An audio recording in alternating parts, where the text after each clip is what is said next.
Jesse, you look fabulous today. I just want to point that out. I'm not looking that great. Do you understand how few fucks I gave about the podcast today? Like, I got everyone's pictures wrong. Everything is the wrong place. It's okay. I'm gonna play with my cats. Good. I'm glad to hear that. Are you me? Yes. Yeah. Okay, I'll go. Look, got everything the wrong way again. I'll pretend that I'm involved, but actually be looking at a website. Oh, Jesse, you can play with the cats. Look at these cats right here. Yeah. I'm scrolling through. Oh my God. Why would anyone wear something like that? It's beautiful. Oh my God, can we match? Oh God. Is that like a galaxy cat? What is that? Okay. Yeah. It's a cat in the universe. It's a planet cat. I teleported you to the other From position. Planet Cat? Yeah. You came from Planet Cat, which is why you don't know any of our customs and are socially awkward. Oh, that makes sense. Or that it's really impolite to eat on podcasts. It really is. Really, really impolite. It's nothing new, I guess. You motherfucker. Every time I watch the podcast, you're eating something. I know. That's the joke. Hey. What is it, Jesse? I hate you. Both of you so much. Oh. There's no... It's hard for me to tell when you're talking to me. Oh, yeah. I like how I say I hate you, and immediately you're like, I know you do. Stop. It's got to be me, right? You must be talking to me. Today it's both of you I hate. Yep. Who else could it possibly be? Oh. Well, half the podcast is sick today. I'm sick. Roger's sick. Yeah. So we're going to let Jesse do most of the work. Yeah, boy. Jesse, it's your podcast. Awesome. Good. Co-optional Jesse. Co-optional Jesse. Can we change the name to co-optional Cox? Co-optional. Cox optional. Cox Cox optional. optional, yeah. Cox optional. Are you fucking serious? Oh, I am. You can't call it that. Buffalo We're a man. Disney network now. That's not. See, They won't accept that. They get a good pun. I've seen Disney. They get it. They worked with Lindsay Lohan for years. They get it. Gotcha, Lindsay. Taking it down to size. It was a really topical Lindsay Lohan jab you managed to get in there. Yeah, Oh, she's man. watching right now, I'm sure. Oh my. Speaking of topical What else jabs, is she doing? CinnamonToastKen, welcome to the show Hey. once again. Thank you very much. It's a pleasure to be back. Yeah. When was it? 47 TGS podcast, I think, last time? It was almost Something a year like that. ago, and I had a big nappy beard. You did have a very large beard, and I was That was the actually first quite time I'd ever talked to you. disappointed.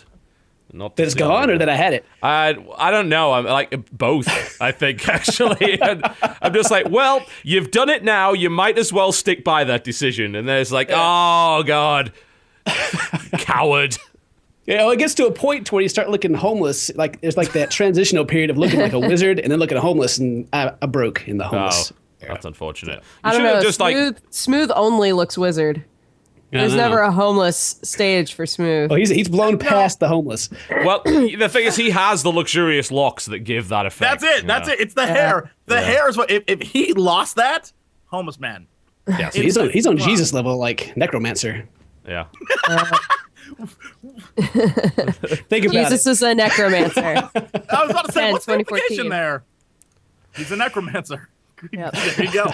So for those who don't know, Mr. Ken, what do you do on a regular basis? Oh, like a regular basis, I'm a regular old Let's Player with no original content kind of thing going on. You know how we are. And We'll feel right at home here.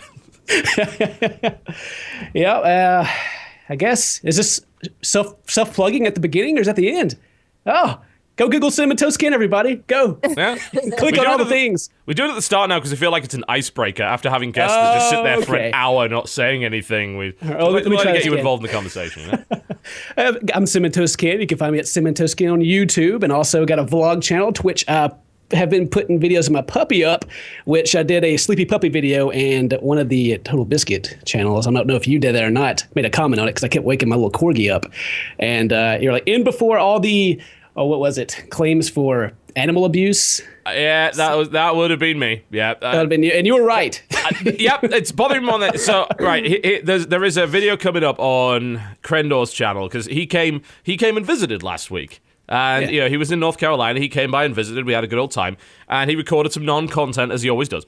And he recorded me putting one of the dogs in the crate because they were misbehaving. So, they had to have a timeout. And, we actually have a dog trainer that helps us out and says, this is the best way to do things. And I'm just like, in before someone claims this is animal torture and doesn't know what crating is, anytime you do anything to an animal whatsoever, someone will come out and be offended by it. It doesn't even matter if it's completely justified, really reasonable way of... tried and tested way of dealing with an animal. They will come out and say, you are a fucking animal abuser. Yeah, I gave my puppy a finger of peanut butter, like it's a treat. I made a video of that, and they're like, "Oh, you shouldn't feed it." It's like, as someone that read something on Wikipedia once, I feel I'm an expert in this subject. So let me tell you how to live your fucking life. Your dog could have allergies to peanuts, or it couldn't. It's so cruel because it can't get off the... Go ahead, I'm sorry. Oh, I want to make a video now where I do something with an animal and then cut to the end where I'm just... Like I'm playing with a lamb and someone's like, you're doing it wrong, but at the end it cuts to me eating pork chops. I'm like, abusing animals. Just dribble, and that's how it ends. There's a situation with my dog to whenever it is using... It's doing number 2, if anything is left on its fur, it freaks out, screaming like it's dying. And I want to make a video of that so bad, but they will say why didn't you remove it? You're causing physical agony to this dog, even though it's clearly not the case. But it's wrong, but it's hilarious. Wait, how come no one did that to O Long Johnson cat? Right, oh, Long John. No one was like, help that cat. Why didn't someone help it? Oh, Long Johnson. No one helps that cat. I don't even know what that is. What the fuck are you talking about? I don't know. My God. The internet will know what I'm talking about. It was even on an episode of South Park. There's a cat who can't meow. Instead of meowing, because there's something wrong with his vocal box, he just goes, oh, Long Johnson.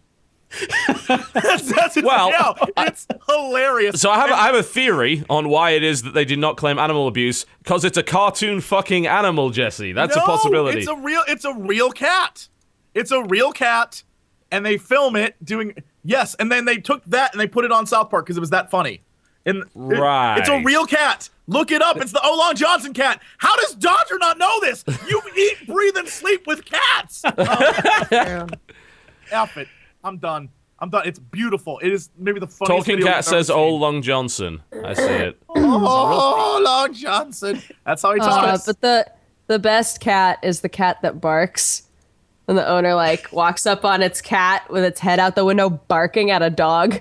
And then when the cat sees the owner, he goes, meow, meow. It's so funny. It's like, you caught me. I mean, I'm a cat. Hold on, I'll find that one. Barking cat. The last cat video that I saw was the no cat. Did you find O Long Johnson? I did find O Long Johnson, yes. I found Isn't it amazing? Yes. Long Johnson. Yes. It really sounds like a stretch that it could be a real thing. Let me see this. It's a real thing. That's what he says. I don't know why. That's the barking. Okay, that's not Long Johnson. Welcome to the Cautional Podcast. We do occasionally talk about video games. Coming up in the show, we're going to be talking about the games we have been playing and the games we'll probably want to play but haven't bloody got around to, like Infamous. And then we'll be doing the news. And then if we run out of time after the new releases, we'll talk about something that we've come up with. And then we'll end the show by telling you to go to our websites and YouTube channels and Twitters and Facebooks and Pinterest and MySpace and Bebo. Go to my MySpace. I don't have a MySpace. Go to it. I used to have a MySpace until someone now? found that I used to have a MySpace, and now I don't have a MySpace anymore. It's just who uses MySpace now the most? True fact. True fact. I heard this over at GDC. They're technical wizards. They know. The people who use MySpace the most? The whales? Is it the whales? Sex workers. Really? True fact. Sex workers? Sex workers. So I assume prostitutes and escorts. Use MySpace the most now. That's more than musicians, more than anyone. I heard that at GDC. That's the thing they were saying. They were like, "That's what MySpace is used for." I was if you want to go off the radar, use MySpace. Use MySpace. No one will know that your vagina's for sale. It's the new. What a fucking line. Oh, this Long Johnson video here is Amazing. amazing. Yeah. Right? See, I'm not crazy. It's very, very good. Did you watch Barking Cat? I did. Okay, that's good too. Oh, It is Lord. good. All right, so what have we been playing this week, I suppose, is the question. I think, Oh my god. we could start with Yaiba. I know Yeah, Dodgers I played Yaiba. Jesse, you played Yaiba as well, didn't you? I couldn't be bothered. No. Are you kidding me? I don't know what this game What? is. Ninja Tell me about Ninja it. Gaiden with zombies? Oh, the zombies? Yeah, And Yaiba you don't Ninja even Gaiden play Z. Hayabusa? It's so good.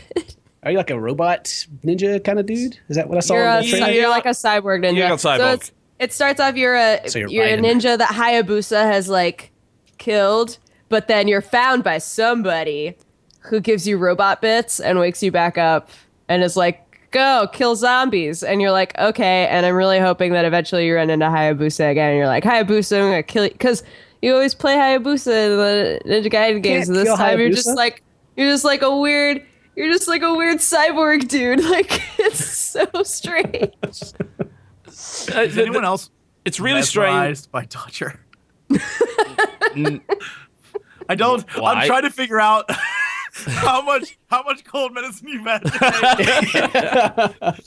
Because Like, yeah, you're like a ninja robot. everything you're about to say Yeah, is your last sentence, but you don't know. You're like, then you play Hayabusa, but then Hayabusa came in, and you fight zombies, but then zombies get. It's amazing. Please talk the entire show. I need this. Oh, Jesus. It's weird that the game exists because there's really kind of no need for it to be a Ninja Gaiden game in any way. As far as I'm aware, Yaiba has never appeared in any other Ninja Gaiden title. Please do correct me if I'm wrong here, but I did not find a reference anywhere. And I have played Google all the knows. others. Unless he was in, like, Razor's Edge, which I didn't play. But outside of that, like, it only seems to have any passing connection to Ninja Gaiden. And it's like, oh, well, Ryo Hayabusa's in it. Like, okay. I mean, that's like calling Dead or Alive a Ninja Gaiden game because Ryo Hayabusa's in that as well. It's Is not. Ninja Gaiden in the game or in the title of the game? Yes, it is. Ninja It is. Gaiden It's just like a Z. play. It's like, oh yeah, it's branding. Hey, It's Yeah. called game. Yaiba Ninja Gaiden Z because Yep. they're zombies. Yes, indeed. And it's really overpriced in the UK for some reason. Like, it's £50, which is about $75, $80. And it's also apparently really expensive in Europe, like 60 euros as well, which is really strange. I mean, I wouldn't say that it was a game that was worth $60 in and of itself, no doubt about that. But it is kind of at least a AAA game price, so you can kind of understand, because there have been games that have come out like that. But 60 fucking euros or 60 pounds? No way! Oh, why would it be that? I It's crazy. don't get it. I do not understand the price behind that at Considering all. that it's a game that was not publicized very well at all, I think they're just hoping that when people see Ninja Gaiden game, they'll just buy Yeah. it. Probably, yeah. I mean, and that's not a good way to handle your franchise. Admittedly, the last two Ninja Gaiden games, that being 3 and Razor's Edge, were not very good. So it's not like Yaiba ruins the franchise. The franchise was already kind of fucked in and of itself. Oh boy. But I got to ask you, what do you Oops. think of it? Because this game has been getting some of the worst reviews I've ever seen for a title like this ever. There was an article I saw on Reddit today where it was the Metro paper, yeah, which is a free piece of shit they give to people on trains and stuff in England. Like it's I don't know if you have free papers in the UK, in the US. You Usually, probably like do. the Village Voice, things like that. Yes, It's we like have that, but it's like Yeah. nationwide. That's the crazy Yeah. thing about it. So Okay. I saw this thread and it's like, the Metro gave it 1 out of 10 and said, may very well be the worst game of the year and possibly one of the worst games of this generation. I'm like, hang on a minute. This is this is a year when Guys of the Wolf came out. Like, so don't give me that shit. Last year, Ride to Hell Retribution came out, which is by far worse than this in every way. And the generation? We're talking about a generation where Sneak King was released. A fucking Burger King promotional video game. Not only that, but we had games like Vampire Reign, which is borderline unplayable. I mean, there is no way in a million years that Yaiba is anywhere near as bad as you are claiming. So what the fuck is... Yeah. I've never had this experience where I have liked a game so much more than the kind of general critical opinion of it. I've had it the other way, where, like, Bioshock Infinite, I don't like it anywhere near as much as a lot of the critics do, but I've never had it the other way around to this degree.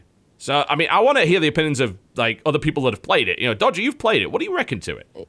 I mean, the only things that I would really complain about are the camera. I really don't like the camera. Even making it widescreen, like we were talking about before the show started. Even making it widescreen, it helps, but the camera still forces you into situations where you're like, I don't want the camera there, and there's nothing that you can do about it. You can't do shit about it, yeah.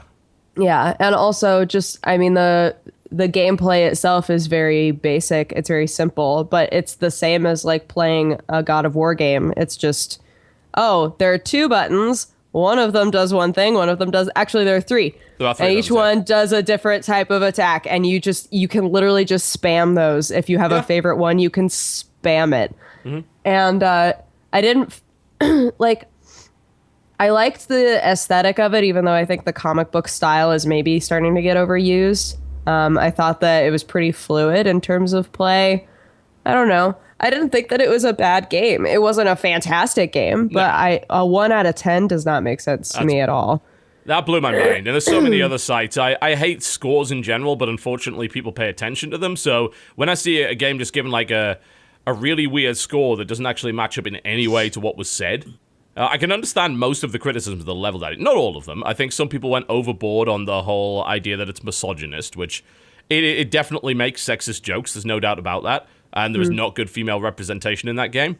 But yeah, the girl that's like, I put you back together. Her picture is literally just like tits hanging out, and like when she leans and forward, there's a tie there for no reason. She's wearing a tie like for no reason. Tie, like draping so nicely over her boobsicles, so she's just like, look, Ken, I don't know about you, but I want to play this game now.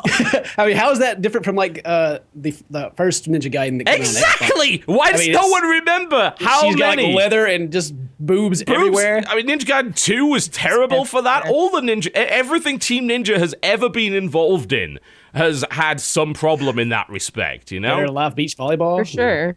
Yeah, I mean, we are talking about the guys that made Dead or Alive Extreme Beach Volleyball and made several versions of that. Several versions. And this is what you decide to complain about. I don't know. I still don't think it should be there. I think it's fucking puerile, but so is the gameplay. I think the game would be better without it. I think they could have stuck to, and this is something Jim said last week, they could have stuck to the House of the Dead overkill idea, where we get the idea that the lines are so bad they're good, but stick to the whole Grindhouse style of really bad jokes and puns and shit, and don't like unnecessarily throw pointless sexist remarks in there just to make your anti-hero appear more of a dick. He already appears like a dick. You're trying too hard, The other thing that I'm kind of over is like throwing your hands up in the air like you just don't care. Yeah, I'm over it. That's a song. That is a song. I'm kind of over, like, I'm trying to think of how to explain this. When you go into a horde mode sort of game situation, and all of the different types of that horde get the like zoom in title card, like whatcha, this guy. Then they do that in this game, where like all of the different zombies get like the zoom in. And the name. And I'm like, I don't need to know your name. I just need to know that sometimes you carry a grenade. And I can figure that out through the gameplay. I don't need you to zoom in. Any of them have catchy names that you remember? Yeah. I don't remember any of the names. Blister Sister. Blister Sister. There was a... I like that. What's the clown called in that game? The Side Splitter. Yeah. Oh, original. I mean, I like those names, but you're right. Like the whole doing the comic book style introduction thing with the splash screen where they put that particular font on there that I'm pretty sure they nicked from the Yogs cast. We have definitely seen a lot of that up to this point, and it's getting passé in a big way, and it's kind of unfortunate because I think when I first saw that. Done in a big way was House of the Dead Overkill. And House of the Dead Overkill committed so fully to the Grindhouse style that they put deliberate filming errors in the game. Like in one scene, the guy's wearing a wristwatch, and immediately after that, it's on the other wrist. They literally put that stuff in there specifically. I think at one point you even see like the camera crew. And they just ignore it's there. So they committed fully to the joke with that. But with this, it's like, well, we want to do the comic book style, so let's do the comic book kind of intro screens. And is there a reason for Yaiba to be done in that style? No. Does it look Not good really. like that? Yes, it does. It's cool to look at. It's colorful. But it doesn't seem like there's a reason for the theme to be there, you know? Zombies. That's the reason. Okay. Zombies. Oh, No, I'm saying that's a really easy, like, go-to is we're gonna make a game with zombies. Oh, let's make it grindhouse zombies. That's something that's been done 12 million times, so we know what to make our game look like. So tired of zombie games. It's been like the theme of the last. It's Yeah, getting old. I'm It's kinda getting done old. with Time that. for zombies to go. You know, I'll give Yaiba credit, though. Considering it's a zombie game, they have a lot of enemy variety. Like, a shitload of mini-bosses and stuff like that. And I was actually kind of impressed, because, like, oh, God, I'm going to be just slaughtering zombies all the time. And yeah, there's plenty of, like, horde zombies that you just murder. But there's a lot of different mini-boss types, and there's robot dogs in there as well, and a bunch of weird stuff. I like, there's a good sense of humor involved in the bosses as well. When you first encounter the lightning boss, I think the level is called, like, Divorce Papers or something like that. She spawns along with her kind of fiery husband, who is, like, just this giant fire guy, and he just randomly explodes.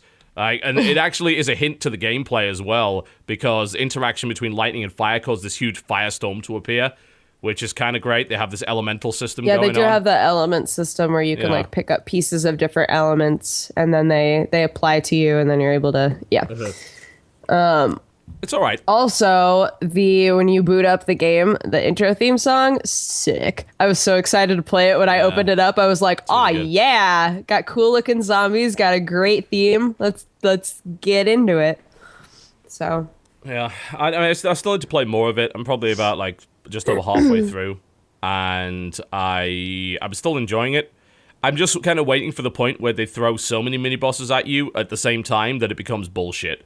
Up to this point, I haven't really reached that. I've definitely died a lot, but I've always known why, and I've never felt, oh, it was fucking bullshit. The robot dog in particular, I was stuck on for a while until I worked out what the gimmick for that fight was, and then I just aced it. And I know a lot of the people who played that game never even mentioned that, like, these mini-bosses have specific weaknesses that can be exploited, and, I mean, you can kill a lot of them very quickly with certain weapons or combos, and, like, no one's going to mention that. Which indicates to me that people didn't fucking know. And if they're going to complain about the difficulty, they should probably know a little bit more about the game. it does make me wonder how much they actually played of it. In the combat Like how side, long? so like they mix the elements, kind of like I guess the Fable 3 kind of thing where you mix your magic and stuff. Is it kind of the same where you just get your favorite one that's kind of a little overpowered and just spam the same moves over and over again? That's what I would do. You can't do that because it's got what's called zombie weapons, and all the elemental attacks that you do use zombie weapons, and they drop from mini bosses when you perform an execution on them. You can only carry one at a time, but you can drop one to pick up another one whenever you want. So since a lot of the scenes actually involve you staying in the same part of the level for a while, you can actually, like, drop one of your zombie weapons, pick up another one, then go back for it later. Go back and get it, yeah. They've all got durability. So after a certain number of attacks, they will be destroyed.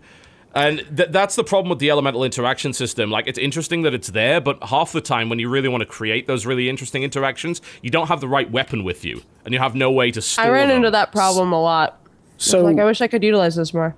maybe I missed something. The zombie weapons, how does that make sense in the game? Can't you just hit them with anything, or? Each of the mini bosses have a specific weapon of their own that you can, like, kind of pull out of them. The Blister Sisters, when you execute them, you can basically pull their, like, intestines out, and it gives you a weapon called the Hagpipes, which shoots bile. If you pull off the I got you. the big fire guy has the rigor mortar, which is like a big fire mortar. The electric sort of witch kind of character that warps around gets kind of like a shock whip that you can take. Gotcha. That makes a lot more sense than what I thought. I was like, only this weapon can kill this zombie type. Oh, or no. something. But no, this Okay. just makes it easier in lot certain easier. situations, depending on what they're weak to. Yeah. Okay. Although, to be fair, if you do use those, then you don't get the zombie weapons because you never get the execution. You just blow them up. So there is actually a disadvantage to it. But like I said, Jesse, you said that you didn't even bother with it. Like, have you even tried No. it, or? No, I don't know. I just wasn't interested. It sounds like a game I would love, but I don't know. Every time You've been hurt know. too much. You've been hurt No, too many I times. think I get along with it. I mean, you enjoyed Marlow Breaks. You obviously enjoyed Metal Gear Rising. It's definitely not as good as Metal Gear Rising at all, but like it's got the same kind of speed and frantic combat. The jokes are really dumb. I mean, it might be worth trying. I feel like in some ways I don't know. I think I connect with some of the reviews in that I'm a little just tired of a lot of the whole thing. Just all of it put together. Just to, like, look, I like overly sexed women who somehow are doctors more than the next guy, I'm sure. But it bores me to death now. I'm like, look, I just don't care anymore about your characters and your ninjas and your stupid zombies. I just don't. I need good story now. Jesse, I desperately want that in a game. Are you one of those old jaded gamers that just doesn't want to give anything a chance anymore? I gave Marlow Briggs a chance. Loved the shit out of that game. That game was hilarious. I just I don't know. I saw it and was like, how much time do I have? What am I doing right now in my life? Do I have time for that in my life? And I was like, no, I don't. So I just passed on it. It's really, I'm sure it might be wonderful. It's definitely not wonderful. It's definitely not wonderful. But well, I don't know. I mean, I think a lot of it would suit your particular sensibilities. I would think. I just don't. I don't know. I just was like, maybe I'll give it a try one day when it's on Steam sale. Is it on Steam? Mm-hmm. That's how little it's on Steam. It's on Steam. I would absolutely wait for a sale for anybody. I would never recommend picking this up for full price. No fucking way. Yeah, the full price of it is like too much. No way. There's no replayability either, from what I can tell. It's like an 8-hour campaign at most if you don't die too much. So yeah, no, it's definitely not worthy of full price. But when it's like 75% off or lower than that, eventually it'll be $5. And when it's $5, I think there's enough fun value in there to justify that. I can see that. It's dedefinitely a shitload better than Ride to Hell. God. This week I tried to play games that you guys played, and I don't understand. I try. You noticed there was no Fan Friday. There was no Fan Friday this week because I spent 4 hours playing a game that I thought would make a great Fan Friday, but I ended up hating, which is Long Live the Queen. I played Long Live the Queen for 4 hours. 4 hours in, still not dead. Bored out of my You should the video footage. The commentary eventually is just like skip. Okay, I'm back here. I'll do this and this. Okay, skip. It's eventually just me not giving a shit. And I was like, I don't know how to edit this into something watchable. It was painful. And finally, I was just like, I just turned it off. I was like, I don't care anymore. I just don't care anymore. I assume I would have died like everyone else has died, but I was like, this game's going on too long for nothing to happen. I just don't care anymore. You guys are better people than me. Obvious better people, because you can handle that. I was like, I couldn't handle it. The only reason I could handle it is because Jen was there egging me on and taking the piss out of me for the stream. That was it. Like, on my own, I could not have made that fun in a million years. Like, I think Dodger's the only one who's even tried to do episodic stuff on it. Yeah. Couldn't even. And literally, the second that I started my second playthrough, the comments were like, oh man, is she gonna do the right? Nope, she fucked it up already. Okay, well. Like, okay. Apparently there is like a specific right way to do it. Yeah. But I was like, I'll just go through and try to figure out how, like, the game obviously has moments where, for example, if there's a moment where, I'm trying to think, like a girl gets bit by a snake, yes, right? The snake bit. And you have to have agility or whatever to dodge out of that. And I kept thinking, well, all right, well, that's my agility thing. So from this point on, I don't really need agility. So I'll put my points into something else. And here's the thing. You would think that would screw me. I was about halfway through the video, I was getting all my tests passed. So, like, people were coming in for diplomatic meetings, and I was like, well, I haven't ever used this ability, so I'm going to have to use it eventually. When they came up, my diplomacy was through the roof. And then they were like, wow, you are certainly the queen. I was like, that's right. I am the queen. It worked great. It worked. And then I think I got it figured out, but I guarantee there's some awful way you die just because you think you're a smarty and you're not. Probably. But I was just like, I can't. I just want to see how I die.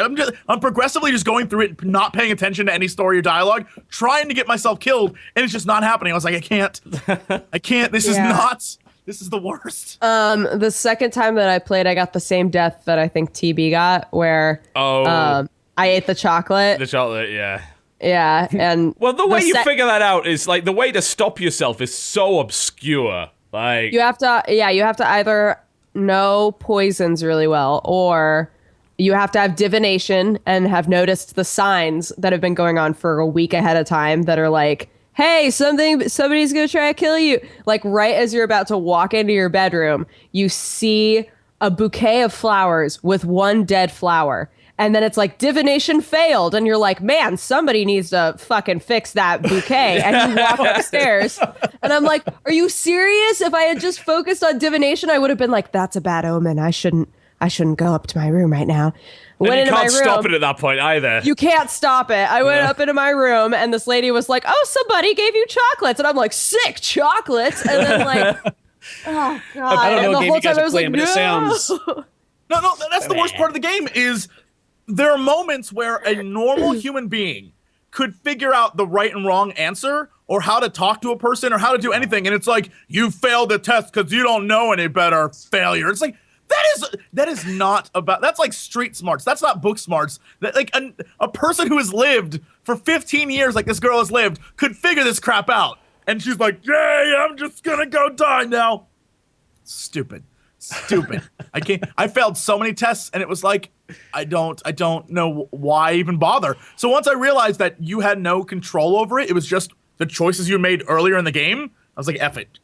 Just go through, click, click, click. That's what it became. And I was like, I can't do this. I honestly, I think is maybe a good hour where I'm just like, how did they play this game? I don't understand. How did TB played this? People enjoyed it. I thought this would be fun. This isn't fun. This is the worst. That's what the video became. That game is so I was like, fun I'm not to me. uploading this. This will never see the light of day. I was like, I'll just delete this. I'm just fixing my screen region. I don't know what the hell is with my setup today. I usually have a set of presets that works, and today it's like, no, we're gonna fuck you at every chance we get. Let's start here. Look at how off alignment your footage is now. Fuck you. That's how my day has been. Oh, I shouldn't have yelled about that game. My throat's like, what are you doing?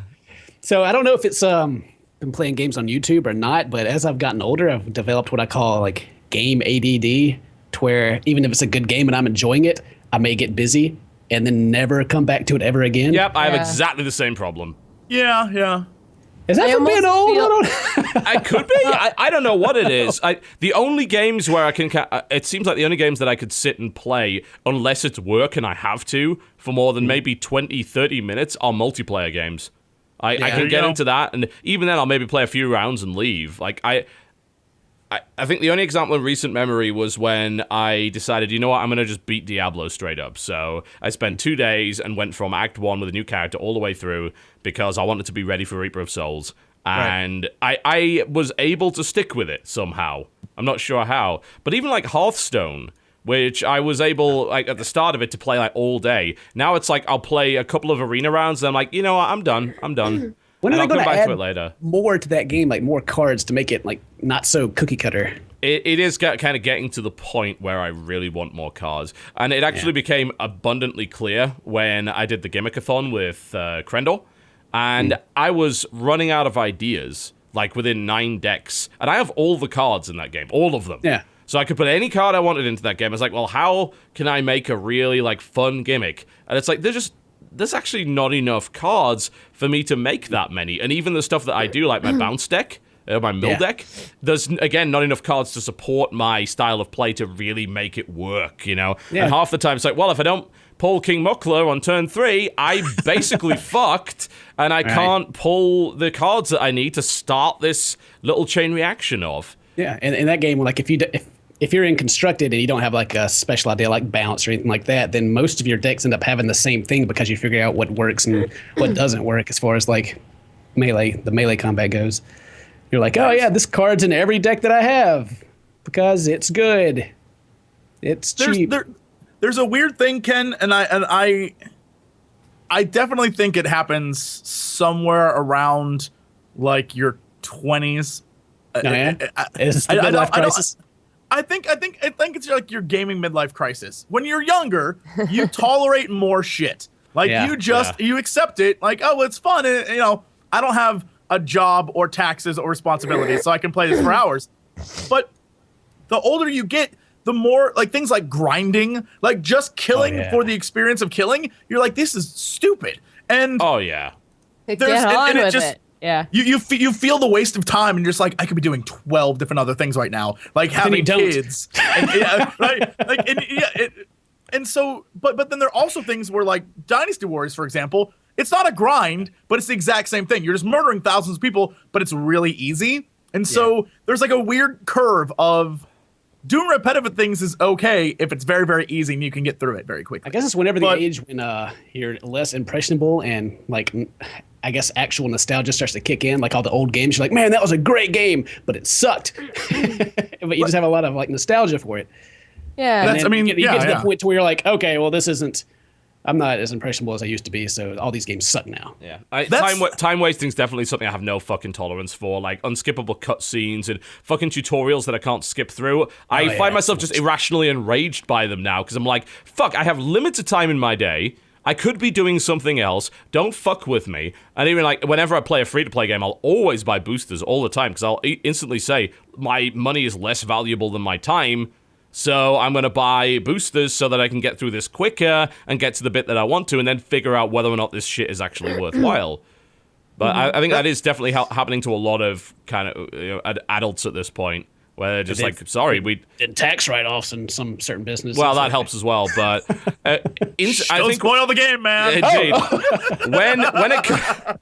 When it comes to like a lot of modern game design, though, there's a lot of that progression treadmill that you have to go on that they've adopted from MMOs, even fucking shooters. There used to be a time when I'd buy a first-person shooter, go into a multiplayer map, and have access to every weapon. Not any fucking more. It's like play with our default classes until level 5, and then you unlock a custom class, but he doesn't have any guns. So do this and then this. Even fucking Titanfall has that. Thankfully, I mean, for the most part, Titanfall lets you unlock shit relatively fast. Not all of it, because I wanted that Magnum pistol, and it's like, oh, you got to be ranked 29. Like, god damn it! And I eventually made it there, and then after all of that, I didn't like it. Like, well, this was my goal for the longest time. That's what I was going to ask. I haven't played Titanfall myself, but I was going to ask, like, you guys, a panel of opinions. I do respect as far as games go. Titanfall. Aw, you. Titanfall for me is like this, like a solid Call of Duty. Okay. X is always here. I've finally played it, and even though I ripped on everybody for talking about the Smart Pistol for like a half an hour, Smart Pistol is awesome when you have it. Oh my gosh. I was like, all right, Sam, give me a loadout. I just want to go into this game. I want to just like play and just see what it's like. And he's like, okay. And he gave me somebody with a smart pistol, but I didn't realize that that's what I had. And I was like, this game makes aiming so easy. Is it like an auto lock kind of gun? Yeah. It like there's a system for like if it's I don't know. So if it's a grunt, it just has to lock on once. If it's an actual player, it has to lock on 3 times. So it takes a little bit longer to auto aim. But either way, like once it's aimed, you could be at the most awkward angle and the bullet will be like, pew, and just hit you. So funny. I was like, this is so easy. And Sam was like, no, you just have the cheesiest gun in the game. I was like, noob tube. Oh, okay.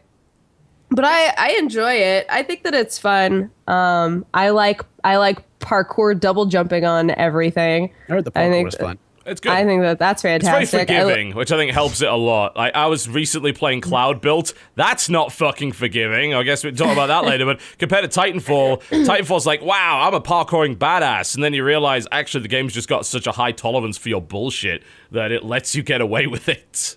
It's one of the things that I've noticed a lot of people who are playing Titanfall, I guess were playing Titanfall, is everyone was really into it for the first couple of weeks. And then that curve of more casual friendly turned a lot of people off. There are a lot of elements that make it very easy for new people to get in, which I think is great. More games need to have that, but it turned off the hardcore people that I think keep games running long term, and they just left. They just left. I guess the tournament scene too, if it was more competitive. Yeah. Would I can't imagine there's going to be much of that. I mean, there's not enough good game modes to justify, I think, running any kind of tournament involving it. I mean, as I've sort of said before in the past, anything can kind of be an esport as long as it's got the support for it. But I mean, this doesn't have a spectator mode. It doesn't have any inkling of being a competitive game, and I'm okay with that. Not everything has to be.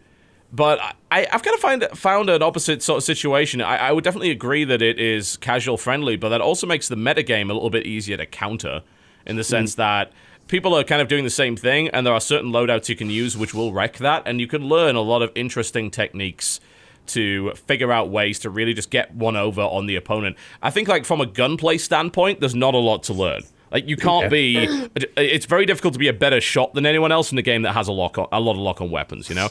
But you can be a smarter player, and you can learn the levels better, you can get your parkour routes better, you can farm quicker, you can use loadouts which are counter to the current metagame that a lot of people are doing, and I think you'll get a lot of success that way.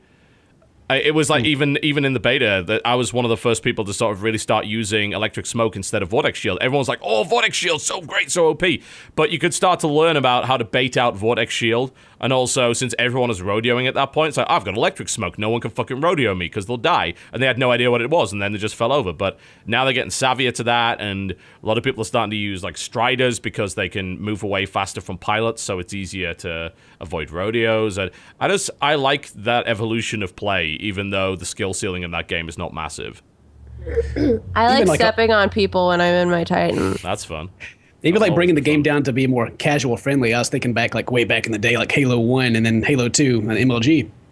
Like between Halo 1 and Halo 2, they made the game more casual friendly, but it's still being good. You could be better. Like the gap actually increased between being good and like bad at the game. And I don't know. I guess with auto lock that wouldn't really apply though. Well, I don't think that at the highest level auto lock would even make a difference because people would be moving so quickly that they're not going to get auto locked in the first place. So I don't really see it being a problem. I've said it before. I think the smart pistol is really good against bad players, and there's a lot of them. So it appears very powerful, and they get mad about it. But good players don't die to the smart pistol. It's really that simple. Yeah. They're never in one place long enough. But also, Halo had something that a lot of new games don't have now, which is. As I choked, the world doesn't want me to know. I just want to tell you guys. Squish your head. We'll never know. How can you make a call if you're unable to speak? The thing with Halo is that everyone, when they started, relatively had a fair chance. You were all on the same playing field when you started that game, and you went into a map. Besides, like, weird little outfits and things you had on. Most games now is the more you play, the much better equipment you get, plus your skills increase because the more you play. So those people are just decimating everyone. And Halo, at least when the game started, you felt like you had a fair chance. Yeah, like you and weren't Halo, gonna get when the first game, you had a 3-shot pistol, and then they increased, whatever gun they used. I don't remember because I didn't really get that big into it, to like 5 shots. And so if you were consistent on that many shots and were good at the game, then you could slay everyone because they had to shoot you more times, were more likely to miss somewhere in those shots. But we're completely sidetracked off of. but I mean, most of the items that you got, most of the good guns, weapons in the game, you got from the map itself.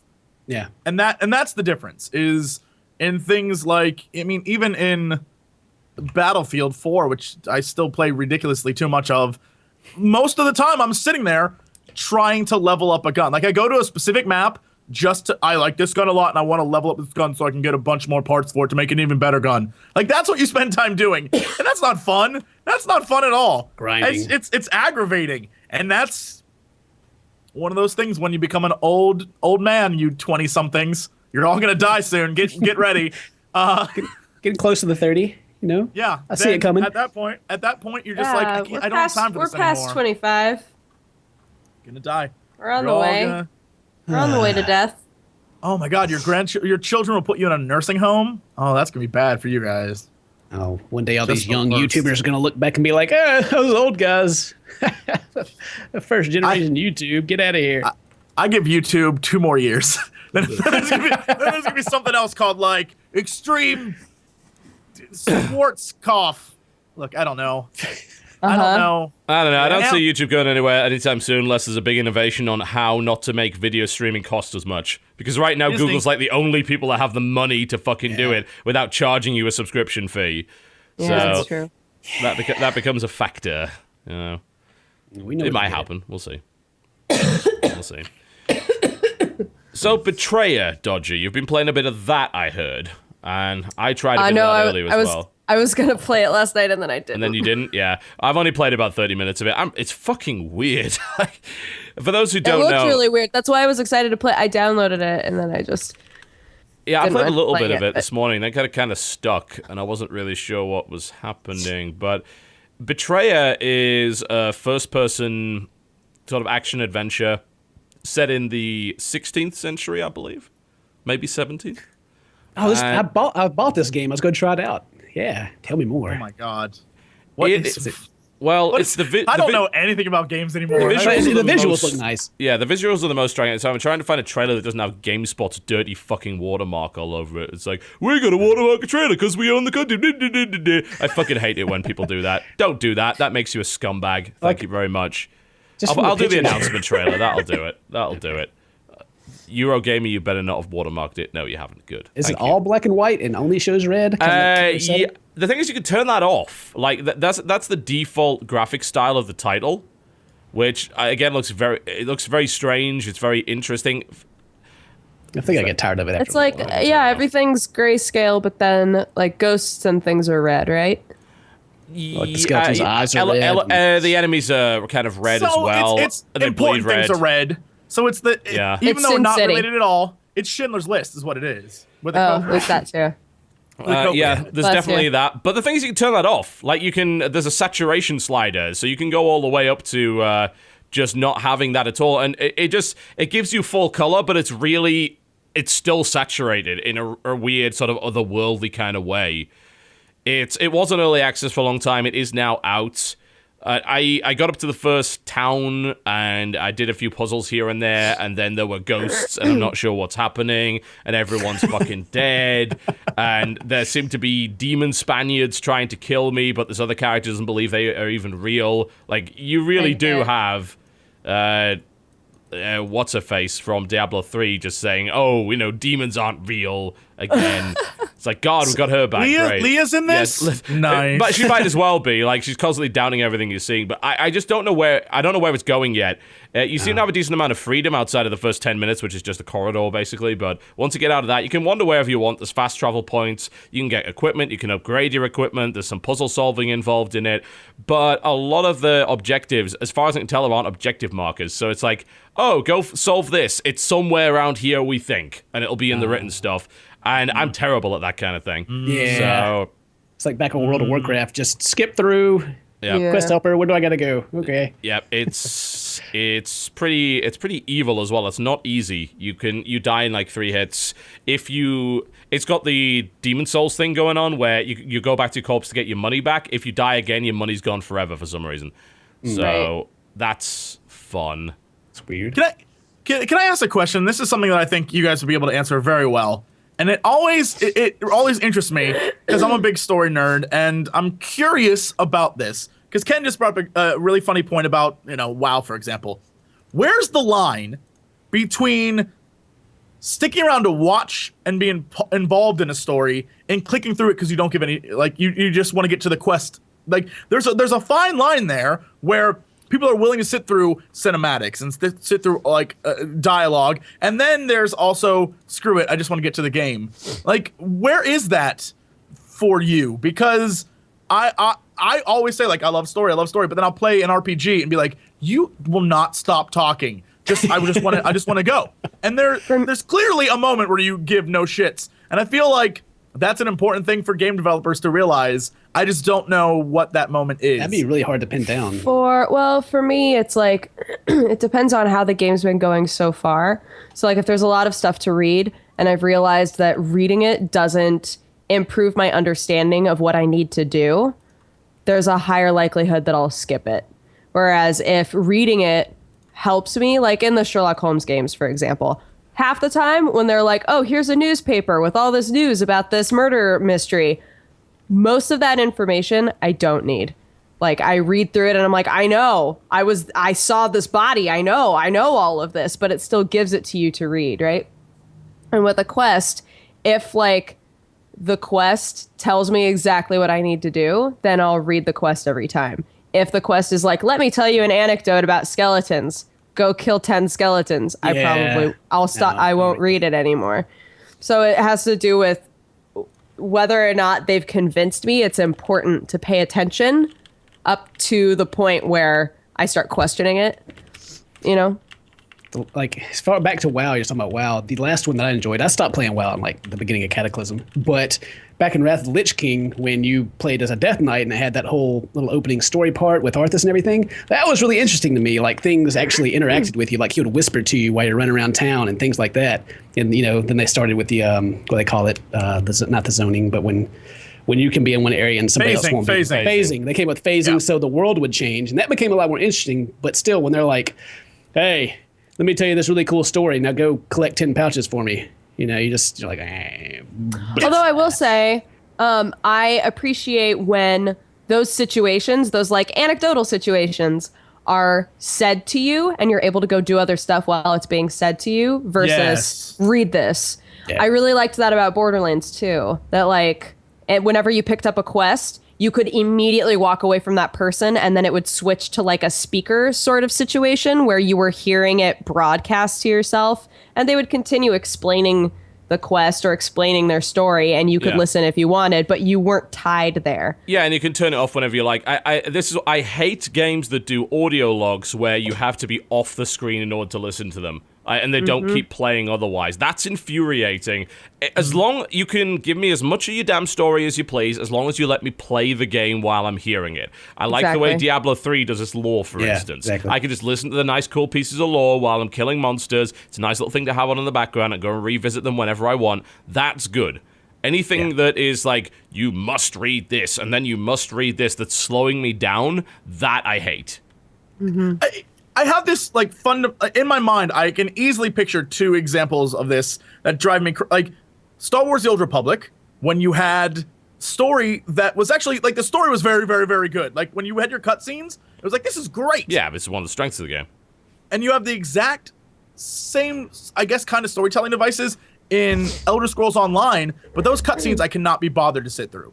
Like it's just like not very well voice acted or written or. They're all, the thing is, they're all like very good voice actors. It's just not interesting. Like, it's just people talking to you about random crap. Like, you have no investment in it. And I think like that's investment is the key. Because at least when you're like, for a Sith, for example, you feel really good about the horrible things you do. You're like, this is great. I'm a bad human being or alien. And in Elder Scrolls, it's like, the pirates are looking for you. You've got to find the pirates. So go to the pirates. It's like, oh my god. Same thing with the Final Fantasy 14. A lot of games do that. And I think that's one of the reasons why, for example, Yaiba has the grindhouse thing they have is because they're trying to make boring dialogue interesting by like, let's spice it up and have him be sexist and things they'll say will be shocking because that's like, we can't write good dialogue, so we're gonna make it shocking to cover up for our shit. Like, I feel like that's a lot of what's happening right now with games. It infuriates me because you either have really boring games or games that try to be really like shocking, but they're still boring. And I just want good storytelling back in my games.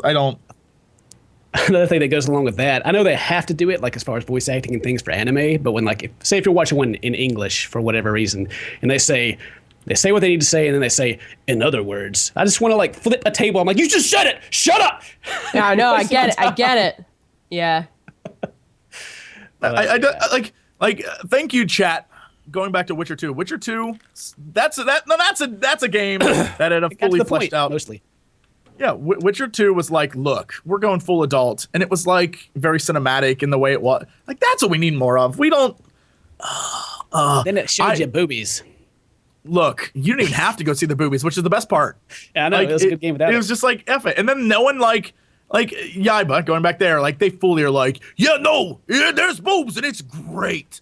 And Witcher 2 was like, there's boobs, but look, in the real world, people have sex. So that's the thing that happens in life. So deal with it. Like, that's the way they went. I was like, that's so much better than be like, we got a nurse. we got a nurse and she's a big old slut and she loves it. Like, no, I don't. Stop it. Like that's how you make up for really awful storytelling. Is you like throw shit at the player so you blind them from how awful it is. Yeah, it's shock and awe, crazy. Isn't it? Like that's all it is, and you hope that they don't see through your smoke screen and realize there's nothing behind it. It's the fucking Wizard of Oz, isn't it? Mm-hmm. And it's the Wizard of Oz. We see it. That's so what much happens with all sorts of games. It drives me crazy. I could go for hours. I'm gonna stop. Witcher 2 is still on my backlog. I'll probably never finish it before Witcher 3 comes out. And that said, they have delayed it a year, so maybe I'll get around to it. Another year? I know. I had the exact same reaction when they were like, oh, we're going to delay Witcher 3 and make sure it's perfect. I was like, this gives me time to finish the second one that I never finished. It's like, I only got a few hours into that shit. I better... Has anyone ever played Witcher 1? Yes. Yeah. Yes. It's not really worth a playthrough. Like, the combat system is really, really funky in the sense that it's basically a rhythm game. I've said that as well, but I get every time I say, you know, you don't need to play Witcher 1. Witcher 2 will give you the story of Witcher 1. Which it does. I mean, you'll be fine. And literally, people are like, "Are you? It's great. Are you?" Apparently, there's a huge fan base for the first one. I'm like, at the time, it was good. Yeah, certainly. But like Witcher 2 kind of just stomps on it from every single possible angle to the point where. I guess if you have the tolerance for its combat system, maybe you could do The Witcher first and then go on, but. It's not needed. If you've even started Witcher 2, there's like going back to that is not an option. I did, and it's just like this combat system is not doing this game any favors. And they literally in the like super upgraded version of Witcher 2, there's literally an entire opening intro that's like, or they also have a video included. It's like, here's what happened in the first game. So you don't even need to play the first. Like, it's not necessary. Talking about things like that. They're repetitive, and I guess they get on your nerves just talking about where that point is. A weird thing yesterday, for the first time I played Papers, Please, and I wasted like 2 hours playing that game doing nothing. Like, how does this even happen? It was fun, but that game is literally work. That's the essence of the title. It's literally work. And funnily enough, they made a compelling game. I won't call it a fun game, but it's a compelling game. Yeah. Mm-hmm. Like, I was actually interested. I was like, man, at first I didn't know what I was doing. So I was like, this kind of sucks. And I was like, well, going back to work, I wonder if there's going to be a terrorist attack today. Yeah, it's like, right? What's the next stupid fucking mechanic they're going to throw at me that I've got to try and remember? It's like, now you got to check this and this and this. They're like, I can't. I have such bad short-term memory that I'm terrible at Papers, Please. I just can't do it. Is there... but if you do well at the beginning, then you can make those beginning ones easier and have shortcut hotkeys for them, and then it makes the whole game easy. Yeah, and then your son will get sick, and you'll be like, "Don't worry, kid, medicine." And the kid's like, "Ah!" That's how it happens. He gets sick every other day. It doesn't make sense. He gets sick constantly. Indeed. I think it's about time to go to a break. We've been going on for an hour, so let's take a break. When we come back, we'll talk about more games we've been playing, which. We'll probably mention Diablo 3. Been playing a bit of Reaper Souls earlier today. I imagine most of us have tried that. Also, Love Trousers. Love Trousers. Love Trousers. Hey, Jesse, can I blame you for this, by the way? Because you were talking about 99 Luft balloons, 99 red balloons, my brain somehow connected the two, and I went on my video and said, well, Luft means red in German. I'm like, you idiot! I saw somebody tweet about that, and I was like, oh no! I don't believe I said that. I don't even know what Luft means. It's your fault. Balloon, you said it meant Luft balloon means balloon, right? You said it meant red balloon, and I'm like, fuck! No, it doesn't. I don't know anything about Germany. Oh, God. Why would you listen to me? You live closer to them than I ever will. I know. It's my fault, and I'll learn from that mistake and never do it again. You're watching the Co-Optional Podcast. We'll be right back. Ladies and gentlemen, welcome back to the Co-Optional Podcast. Hi. Hi. Greetings to everybody. Hello. No, you're still here. Good. Yes. Good to see you guys again. And most of them are still here. Most a few of them. left. A few left, but most are still here. Just the way of things, is it not? Yeah. Okay, let's talk about a video game. Danganronpa? No, not that one. Nobody cares. How far did you get in it? Did you Still play any haven't more played of it again. Like, it's actually mostly because I can't find the charger for my Vita, so I don't know. I've been there. And Final Fantasy X and X-2 HD are out as well, so I kind of have something that I know I like that I might just play more of on Vita instead of... Gotta get all them outfits. 10 was the last 10 one I too. enjoyed as far as Final Fantasies go. Well, 10 You know was what? good. You know what I discovered? I discovered this thing that almost made me buy a Vita. So earlier this week, I tweeted my furious rage over how still to this day you can't delete achievements even if you played the game once, and it gives you an achievement for just being like, "Hey, welcome to the game." Like, that's garbage. I just want to see what your game was. Don't torture me now. I have to look at. So anyway, I was complaining about how it's dumb. Turns out if you have a Vita, Vitas can delete PlayStation achievements. Wow. Really? Well, there's a selling point if I ever heard one. Yeah. I didn't buy apparently, one. Oh my gosh. Vitas have the ability to delete all PlayStation achievements. But you have to have a Vita. How messed up? I think that's why they made them. That's why I think. I'm pretty sure they That's the didn't only spend like millions of dollars I developing feel the like hardware that's for that it. reason. That's what I would have done. All right. Then someone asked me like, "What's the matter with you? Why can't you just settle with having one achievement?" Look, guys, there's a lot the matter with me, and one of them is my OCD will kick in because I will have to I complete games just to complete them on consoles. That's why I don't play anything on console anymore. Because on Steam, I have so many games, I don't care. But on a console, I play so few games. When you log in, you see I only have one achievement for like the one game that I own. That's a problem for me. That's a problem for me. Internet bros judging me. I can't have that. I can't have it. So I bought Diablo Reaper of Souls, and instead of playing it, I haven't played it yet. I'm here. So have you guys played it? Yes. How is it? It's great. Is it great? Is it like saving the franchise kind of great, or? I wouldn't go that far, but it's Because I didn't enjoy Diablo 3 that much. The Here's the original. thing. Diablo Reaper of Souls literally took Diablo. I was at the launch party last night, and everyone said this. No one liked Diablo 3. Like the original Diablo 3, there were very few fans of it, and a lot of people just were not excited. And now everyone with patch 2.0, 2.01, or whatever it is now, everyone's really excited about the game again because it changes everything that was really awful about the game and sort of got rid of it. Most and they're of it, like, well, anyway. Like the loot and- that you get so much loot that you can't use. You're just like, Yes. The 2.0 fixes the loot issue, which is what a lot of people complained about, and I was one of those people. Because really, that's all I really care about when it comes to a game like that. I want good items. Yeah. And I don't want shitty items. And Diablo before that was full of shitty items. It still doesn't fix the fact you can only have 6 skills active at any given time. I mean, that's something that people still complain about. but I do like. I mean, I don't mind that. I like that you can use the what is that mode called? Elective. The elective mode. Elective mode makes it a lot more fun. It's interesting that since I've been using elective mode more with 2.0, really my basic abilities. I mostly play a wizard, and my basic abilities are literally just buff, ice trap, and then 2 attacks. And that's all I need because everything else is so overpowered from the buffs. And it's like, I'm okay. This is perfect for me. This is great. I only have 2 buttons to click. This is wonderful. But the thing that changed it is I started playing Reaper Souls last night and in a drunken stupor. I recorded all of it. It'll be on the internet shortly. And something that happened that I think is really, really great about Diablo now is weapons you get, especially legendary weapons, have special things added on to them. So, for example, I found a weapon called the Hydra something. It lets you spawn 2 sets of Hydras as a wizard instead of just 1 that you're limited to. So what happened is I realized, holy crap, this changes how I play. So I had to switch all my abilities to something completely new to match this new one that I got that's really overpowered. And now I can summon 2 giant-ass Hydras that literally light the floor on fire. So whenever I'm fighting anyone, they're just guys standing in fire and they die. I was like, this is incredible. This changes how I play. I had a similar one, actually. I think it was the legendary drop that I got from Diablo. It's like it cuts the... There's some... God, I can't remember the ability. It's basically like a heal, effectively. But you can obviously ruin it to do different things. The headpiece I've got cuts the cooldown time of that in half. Yeah?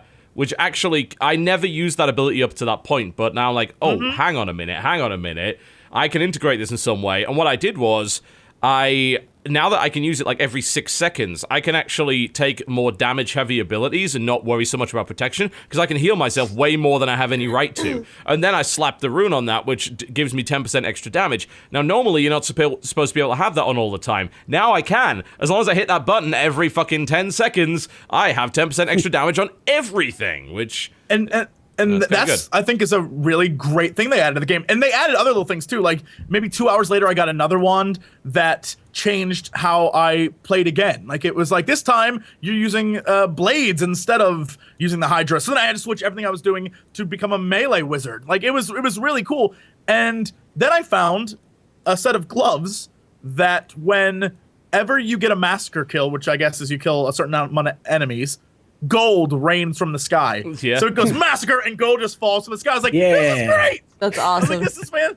I just got my first set item. stuff. I had no idea what that was. Like, I got a green stuff? fist weapon. Yeah. Like, what the shit is this? And I got it, and it's like the Shaolin fist of whatever the fuck. And it's like, whoa, look at the stats on this motherfucker. I want to find the second one. I probably never will. But, I really want to try and track down the second one of those, because some of the upgrades are just kind of ridiculous for it.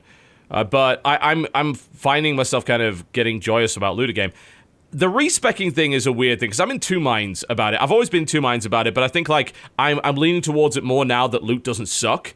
Before I was like, this is garbage. Like you should have to commit to a build, you should build your talents up, and like you'll get this real kind of feeling of power over time as your character grows, and it blossoms into what you're looking for, you know? And I didn't really think that I had that feel. But half of me says, because you can get these items that now do these really wacky things, you can rebuild on the fly entirely around that item. Yeah, I rebuilt around the fact that I got a legendary shield. You know? And then I rebuilt again when I got an item that's like, oh, it buffs my wave of light up by like 30%. Oh, I better switch to that then, which means I'm now going to change these skills around to complement that better. I'll use a different mantra and all that sort of thing. And then the other half of me says, though, that, well, I shouldn't really be I should be looking for specific items, not getting to the point where, oh, something good just dropped, better change my entire build around it, because that feels like the items are really dictating to me how I play, instead of me searching out things which complement the way that I play.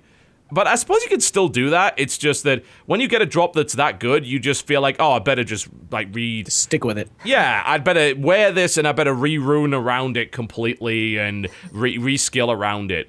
So, I don't know. I'm in two minds. I still don't know if I like it. Yes, Dodger. Can I read a tweet to you guys? From at I'm the Walnut, said, Luft means air, you Philistines. Yes, it does.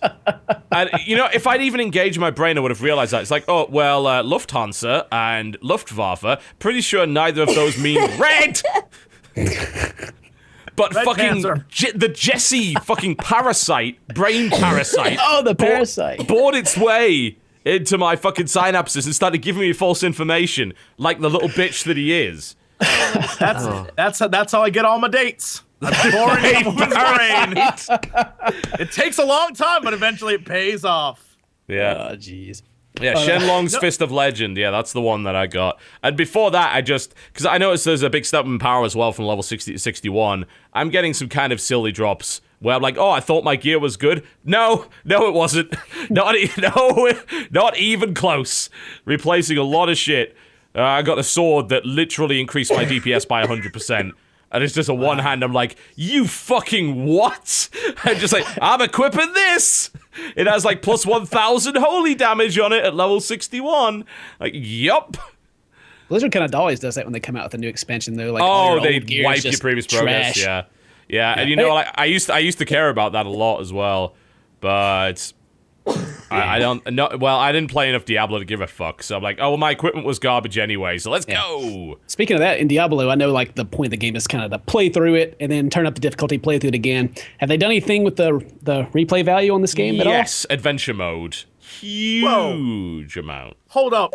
What? Chat is informing me that I like how I'm taking blame for things. I think Jim was the one who said it was No, red. this is all your fault. Chat's saying it was Jim. No, it wasn't Jim. Chat's saying it was your fault. Jim. It was all Chat's you. saying it's Jim, Definitely though. you. Look, I'll take the blame. Yeah, you but take that blame.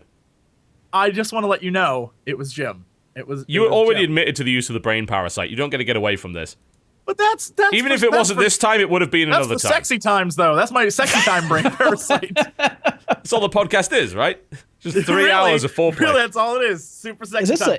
this an innuendo? I think I've gone beyond that point at this stage. Just like the subtlety has evaporated. The time for subtlety has passed, sir. There's adventure mode now, which is basically you go around and hunt bounties in different areas of the game, and you collect things from those bounties, and it's fun. There's a lot of new things to do. I'm actually kind of impressed by the amount of story they put into the actual main game. I wouldn't say it's any better, but there's a lot more of it. Oh, Act 5? I mean, so far I'm not really I'm not massively impressed by like the storytelling in Act 5, but it's like it's par for the course for the rest of Diablo. It's like, all right, okay, we get Malthael's like doing shit, and maybe there'll be some twist in, but he's like his motivations are sort of explained from the very start. And it's almost like, hey, remember we're Diablo? Yeah, we're going to horrify you. Look at how horrifying this is. Isn't this scary? Look at, oh, shit, civilians, horrible things are happening to them. Like, okay, we get it. We get it. Stop trying to drown me in blue-tinged misery, because that's what you're doing in Act 5. The problem with that, which I think is really funny, is I like how this is actually something that I commented on while playing, and even in a drunken stupor noticed, and I was really impressed, but then very saddened by it instantly, is that unlike the rest of the game, Act 1 through 4, and even in Diablo 2 and even in original Diablo, there are never any people in the world. Like, Sanctuary always felt very empty. Like, there was a town with maybe, like, 20 people in it. I was going to say, I fundamentally disagree that Diablo 3 didn't have people in towns. It had a lot of people in towns. But you know, it was just sort of like Chaldeum, for example, had a few traders and stuff, but it wasn't a lot of people. Like you go out into the countryside and suddenly it's just all monsters and nothing. Okay. And in this one, since you're in a major capital city, there are people everywhere, which I think is actually really cool. The problem that I had instantly, though, was soldiers are just standing around, and all of a sudden they're like, oh, hey, are you running? I'm a monster now. And it's like, oh, you got to every time. So eventually I just wait until they become a monster. I'm like, are you going to change? Or you walk up to a soldier and one's going to drop from the ceiling and attack you. Like, oh, here they are again. All right. Yeah, but I was like, oh, this is cool. There's actually people in this world now, and there are other people trying to fight evil instead of just you. And I was like, this is great. And all of a sudden, there's like, a monster. It's like, oh, well, Jesse, you tried. in the first act, they're all sick and they're turning into zombies, and you're kicking their bodies over in the world because they're dead and taking their loot. Indeed. It's true. You know, there's never enough loot on those bodies. As someone that played Path of Exile, where there's actually quite a lot of loot on those bodies more often than not, there's nowhere near enough. Like, I don't even bother tipping over bodies anymore, because there's never going to be anything good on them. Me neither. Yeah, because, like, before, originally when you would play Diablo 3, like, everything had too much loot, and now I'm like, at the very least, the bodies should have something Have some on money them. or something. Like, nope. Yeah. Every time I turn a body over, they're like, I'm dead. I'm dead, dog. I'm like, yeah, it's no, like, stop on. kicking the corpses. There's nothing in them.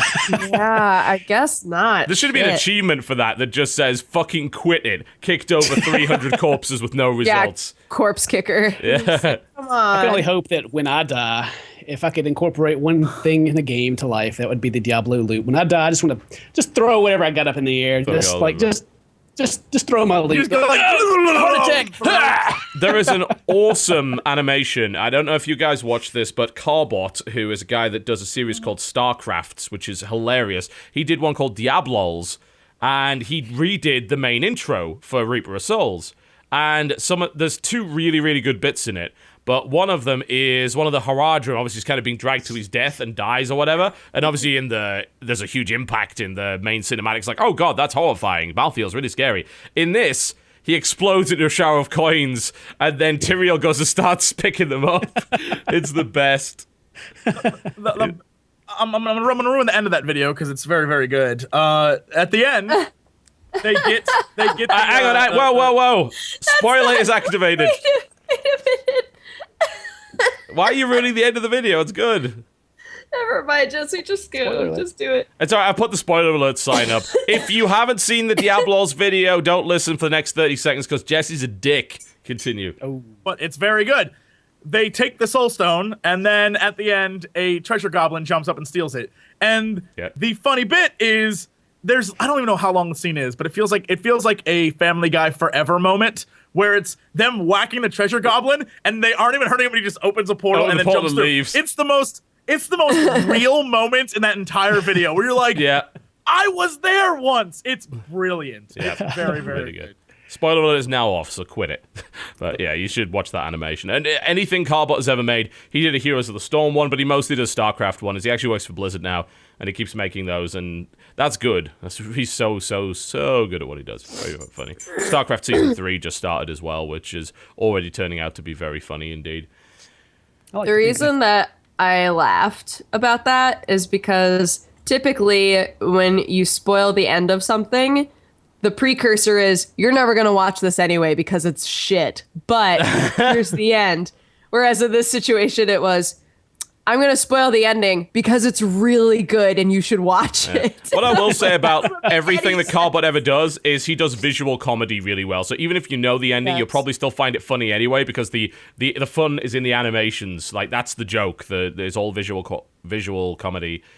Yeah, there's that. I mean, so far, it's coming along okay. I'll get to level 70. I'll see where I go from there. I got very brief review access to the game, but unfortunately, they then shut the review server down because apparently Blizzard has this real problem with typoing my email address. They've done it 3 times now. They fucked up my invite for Heroes of the Storm.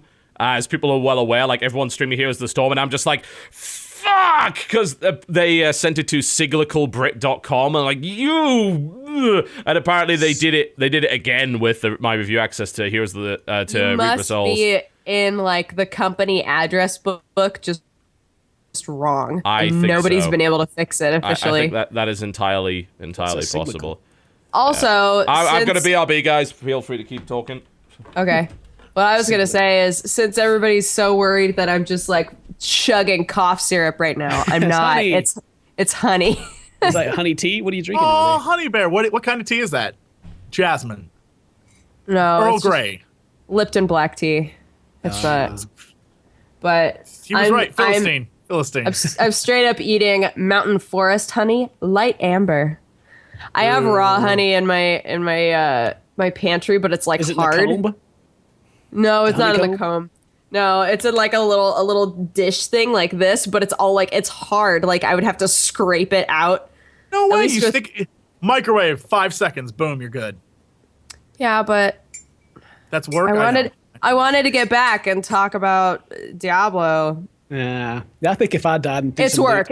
I'd throw like a I didn't legendary want to double do that. cheeseburger.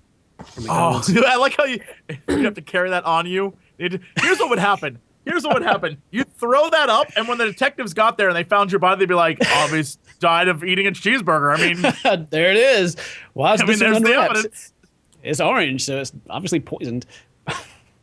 It's a legendary cheeseburger. I want to know where you buy a legendary cheeseburger from, because that sounds delicious. Jesse, what do you think you would throw if you threw loot when you died? Confetti? Oh, I would white trash. White Cats. trash. It Grays. would be Gray cats. items. Just Just a mountain of grays. Rah! yeah, just like Oh, wait, can A I be one of sweatshirt? those dudes that like, you know, the like huge monsters that when you kill them, they turn into a bunch of eels that like chase you? Oh, yeah. uh-huh. I want to be that, but when I die, it's cats. Just cats fly out and chase you. explode out of cats explode out of you. It'd be cool if they like squirmed on the ground like that too, like cats. Yeah, they literally just zigzag, like dash at you like ninjas. Terrifying. That would be so scary. Be on the I news. enjoy the concept that you are now made of cats. Really, what we found out here is you are a stitched together construct comprised of cats. That Yeah. is If somebody were to lift up my sweater, cats would fall out and I would lose my form. Oh no. wow, you're Oogie Boogie is what you are. Except instead of worms and spiders and stuff, it's cats. It's cats. It's all cats. You're cats. It explains a lot, actually. Better I get know. smelly in there. Yeah. By the way, you All the guys should mental watch the things most going on. recent. You guys should watch the most recent co-optional podcast animated because it's the I'm a grenade video that everybody's been asking for, and it's great. I'm a grenade. It's very good. Very good. So what? I haven't even seen was it. I'm there- excited. Don't even know Was there anything else that important happened this week? Like Diablo, that's wonderful. But, Right? I mean... Any other I- games? Is that what you're Yeah. asking? Oh, Bioshock Infinite came out today, but I haven't played it yet. That's the first thing I'm going to do when I get done DLC? here. Mm-hmm. You play as Elizabeth, doing things. I don't know what, but I have no clue. I'll play that. I just don't. Is it after the ending of? Yes. Okay. Yes. It's after the ending, and I don't. Here's the thing. It's the last game they make as a studio. Irrational is going to make as a studio. So, is it the end of the BioShock series? So how does this? That's what I'm excited. I want to know how they end it. They're giving BioShock to 2K. Is that right? They're saying, here, take this and continue making games, and we're gonna. I, the creator of Irrational, I'm gonna go make other cool things. Question mark. Oh, well, now that TV's gone, we can talk Heroes of the Storm. Oh my god, we kicked his ass this week, guys. We beat TV so bad, you have no clue. Really? It was amazing. That's amazing. Yes. Krendor, myself, Husky, Sinvicta, his friend Nick, we all grouped together. Unfortunately, TB was grouped with, like, his wife and people that don't really know how to play, but it doesn't matter. We went full try hard and wrecked them. I went 18-0. 18-0, wow. guys. I know, and I suck still at numbers. haven't even touched Heroes of the Storm. That's good. So you guys can't talk about it. So when he comes back, we won't even mention it. I'm not going to bring it up to him. He was very mad at the time. Not going to mention it. But we kicked his ass. We fully kicked his ass. Oh my god, it was sad. It was sad. Do you like it? And Do you like playing it? It's a great game. But I decided I'm only going to play as Patriot Jim Raynor because he has American flag as a dick, which is great. America. And that's right. He's the best. And so that's very fun. And yeah, you play as a team, everything's as a team, experiences as a team, kills are as a team. So, I mean, you have to be in the area, but you get credit for a kill as a team. Like, there is no you, it's about we, and that's how you win. And you try to, get creeps that turn into mercenaries, and there's all sorts of different things going on. I enjoy it because you have to work together.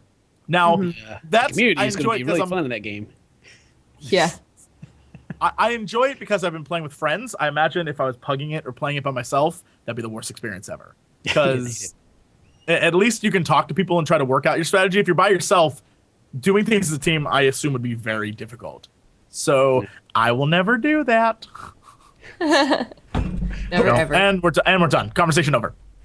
So that's what I think about BioShock 2. I don't know. We'll see. Or not BioShock 2, but the expansion. Yeah. Patch. Wasn't there supposed to be a Battlefield DLC that came out today and then they delayed it again for PC? It came out for console but not for PC because they were like, we're having more issues. It's the one with the aircraft carriers. I know that. Like the second assault or something. It's called. I don't know what it's called. Hover stuff. Naval carrier something. thingy. Yes. Yeah. I don't know. It's cool. We'll see. Yeah, it's trying to hold up. Also, I wasn't impressed with the last one. I understand that you decided to talk about Heroes of the Storm in my absence. I did not. Yes, you did. Nope. The chat never lies. They are highly predictable when it comes to that stuff. That is okay. That is the stupidest thing you've ever said. All right. I will take that back. The chat frequently lies. However, I was about to say. However, they are very predictable in what they talk about. So it's very easy. It's like, oh, there's 2 pages of the word salt. I bet he was talking about that match. Nope. I would never. TB. So what? I mean, never. What do you have to say about it? TB, what's your side of the story? Yeah. It was pretty obvious. They went in with a 5-stack. We had 3 newbie players and me and one other guy, and we lost. As simple as that. That's my what fault. I said. That's what I said to chat. That's literally what I was like. We were team try hard, and that's how that. Yeah, ended. which is fine. I was playing with the missus. We had Anna Prosser in there as well, who had played for 2 days. We had one other person. Who was it? Oh yeah, Christopher Ray from NVIDIA, who was like literally level 5. He'd basically played 3 matches total. You sold me out, chat. You sons of bitches. I hate you so much. Yeah, it was annoying. Yeah. But I mean, really, it was kind of silly to do. What we should do, I'll happily challenge you again with a proper team at some point. That would be fun. Whatevs, that's fine. Oh my god, can you get? I guess you can't, but I was gonna say get some of the other streamers, but most of them look. I've got beef with 90% of the streamers on YouTube. It's pretty amusing. You get really.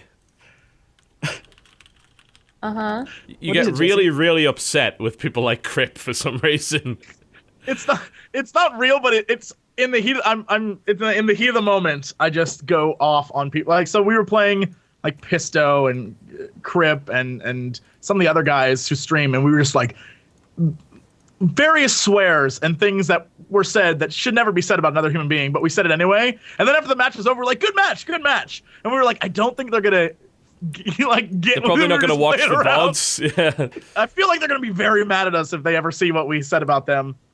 We did a whole bit about how presidents throughout history were like they didn't like Crip, like Bill Clinton was like, I did not have sexual relations with that woman, but I did fuck Crip, right? Like stuff like that. And that's like how we did it all night long, and it was just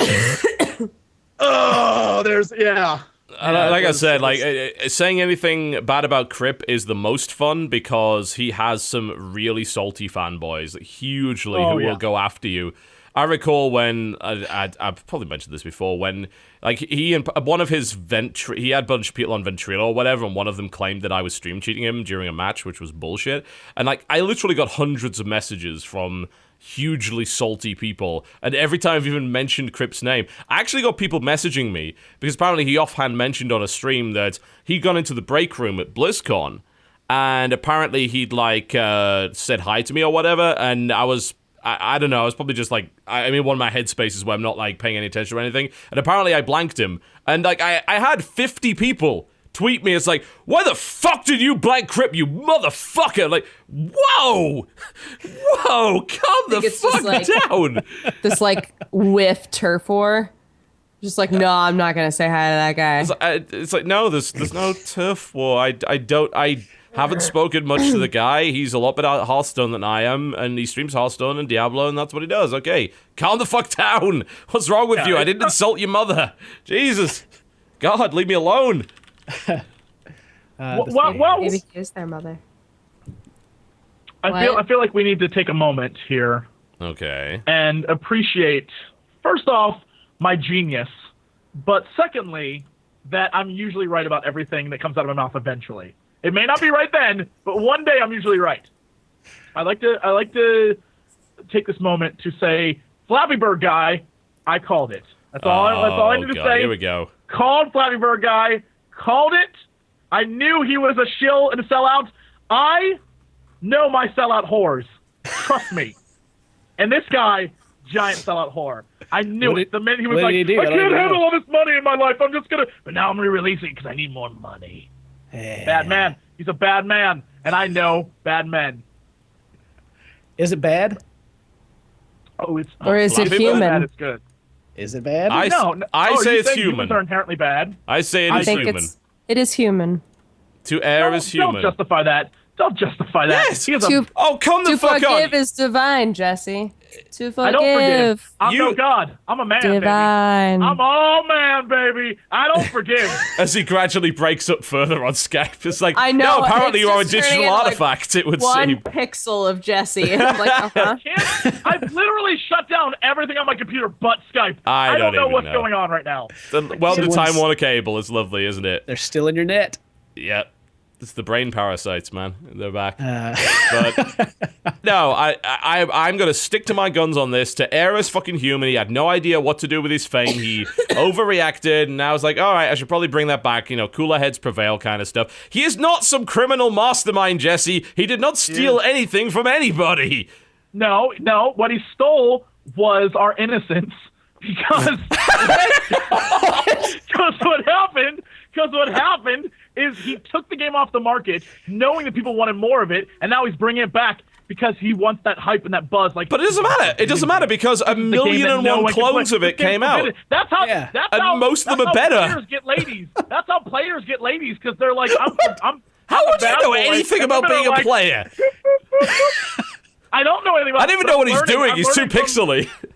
I'm learning from TV. I'm smoking a cigarette because I'm a bad boy. Like, hey, I'm bad. And then these are my lady boobs, right? I'm squeezing them because I'm so turned on by the bad boy. That's what happens in life. You think it's crazy, but that's factual information. Well, I mean, if that happens, then like 20 other guys come and do the exact same thing, like with what happened to Flappy Bird.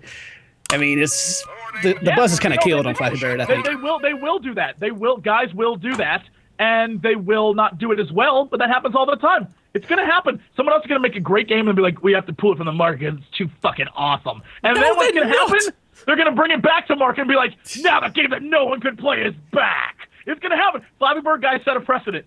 Flappy Bird, I'm going to be proven right one day. I'm going to be proven right. Flappy Bird guy is a straight up G. He knows what he's doing. He is a player.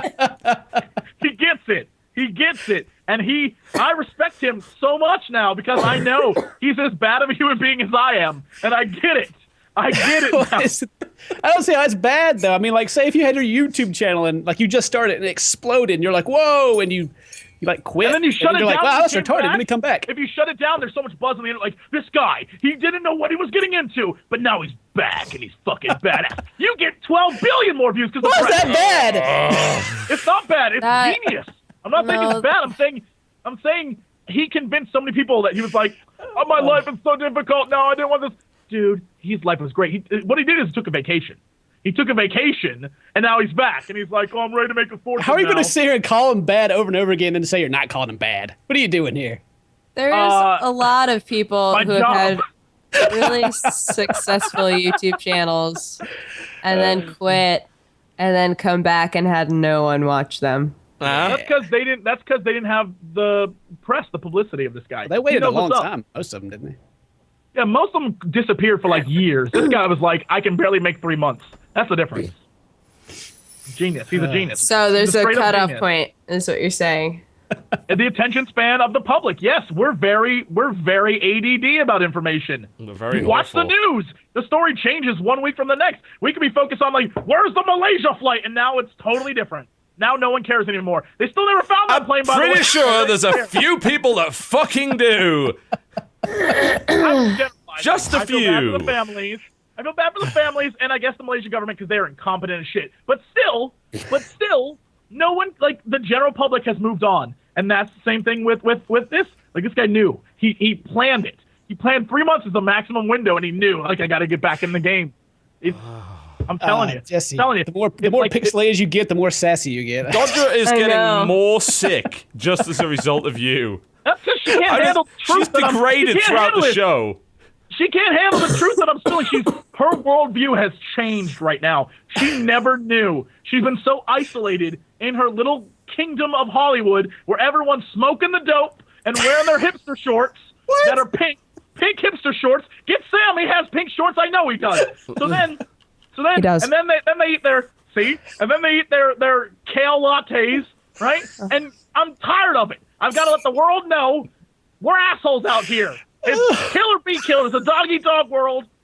And either you're eating dog or you're dog-eating. What are you even talking about now? I don't know. I'll shut up. Oh, jeez. That's the Flappy Bird truth, people. That was the Flappy Bird truth. Oh, I'm crying. That's too funny. Oh, my God. You're welcome into this. That exhausted me. That whole conversation physically exhaused me. It's hard when your worldview changes and you have to keep up with something like that. I got you. I understand. Well, I tried to wait until Dark Souls 2 came out on Steam, but I couldn't, so I got it on console anyway. Oh, dear. How are you finding it so far? I'm enjoying it, and I've always thought Dark Souls, it is a hard game, but it's not as hard as everyone makes it out to be. It's a strict game, and as soon as you figure out the rules to play by, you can. It doesn't. I mean, sometimes when you're aggravated, you'd be like, "That's completely unfair," but you're the one spamming the button and got hit. But I am liking it. I like some of the changes. They went back to Demon Souls, I liked Demon Souls a lot, and they've added like the attributes to how quickly you pull your shield up. And at first I didn't understand what that was about, and I was really mad about it. It's like, you can't pull your shield up. And Sam, I was talking to him about it. He's like, dude, just put it in that attribute, whatever it's called. But ultimately, it's a good game. I like the things they've done with the servers and the instant. When you put your sign down, you can summon someone. And and they also made the characters not look butt ugly. Yeah, the characters look pretty cool. Unless you're undead. If you die and you're undead, then you look real gross. But I mean, they used to have like the little progressively nose characters. Yeah. This is what, with the Havoc engine? I guess they finally Is the Havoc physics engine still working the way it's supposed to? Because, God, there are some interesting interactions with ragdolls in that game. Like, in Dark Souls and Demon Souls. Like, oh, I've got a skeleton attached to my leg. They took that along for the That's ride. my favorite thing in the world. They took that out to where you can't hook them around your leg and like spin them and throw them anywhere. Like, Oh, you that's just pass through 'em. disappointing, actually. But like when you go so far out, like I guess I don't know what the word for it is when it's not there anymore and you come back and it reloads it. The bodies will just kind of fall out of the air sometimes, and like you'll come back through an area and a body will be falling down the stairs. And you're like, huh, that's still it's kind of funny. But The one thing, I finally got to like actually play it too. And will like never let go of it. But the one funny body thing that happened with me was there was like a skeleton throwing bombs that was above me. And I was like, all right, I gotta just run up there and then dodge out of the way of where the bomb's gonna hit, right? So that then I can turn around and shoot that guy. So I'm like running up and I dodge and I hear the explosion, but it did not happen anywhere near me. And I turned around and he had thrown the bomb, but it had just fallen in front of him and blown up his body. And I was like, what? Okay. It's kind of goofy sometimes. Yeah, so I got to watch him just like fall and then go down the stairs, and that's what I thought of it. But that game is fun. I don't know if they had it in the older ones, but you can turn on like cross-region play now to where, so you can play with someone out of country, or if you can't find anyone to summon, then you can turn it on and get someone on the other side of the world if the lag's not too terrible. I will say, I feel like playing Monster Hunter was a good way to get used to some of the mechanics that are used in Dark Souls. When you swing.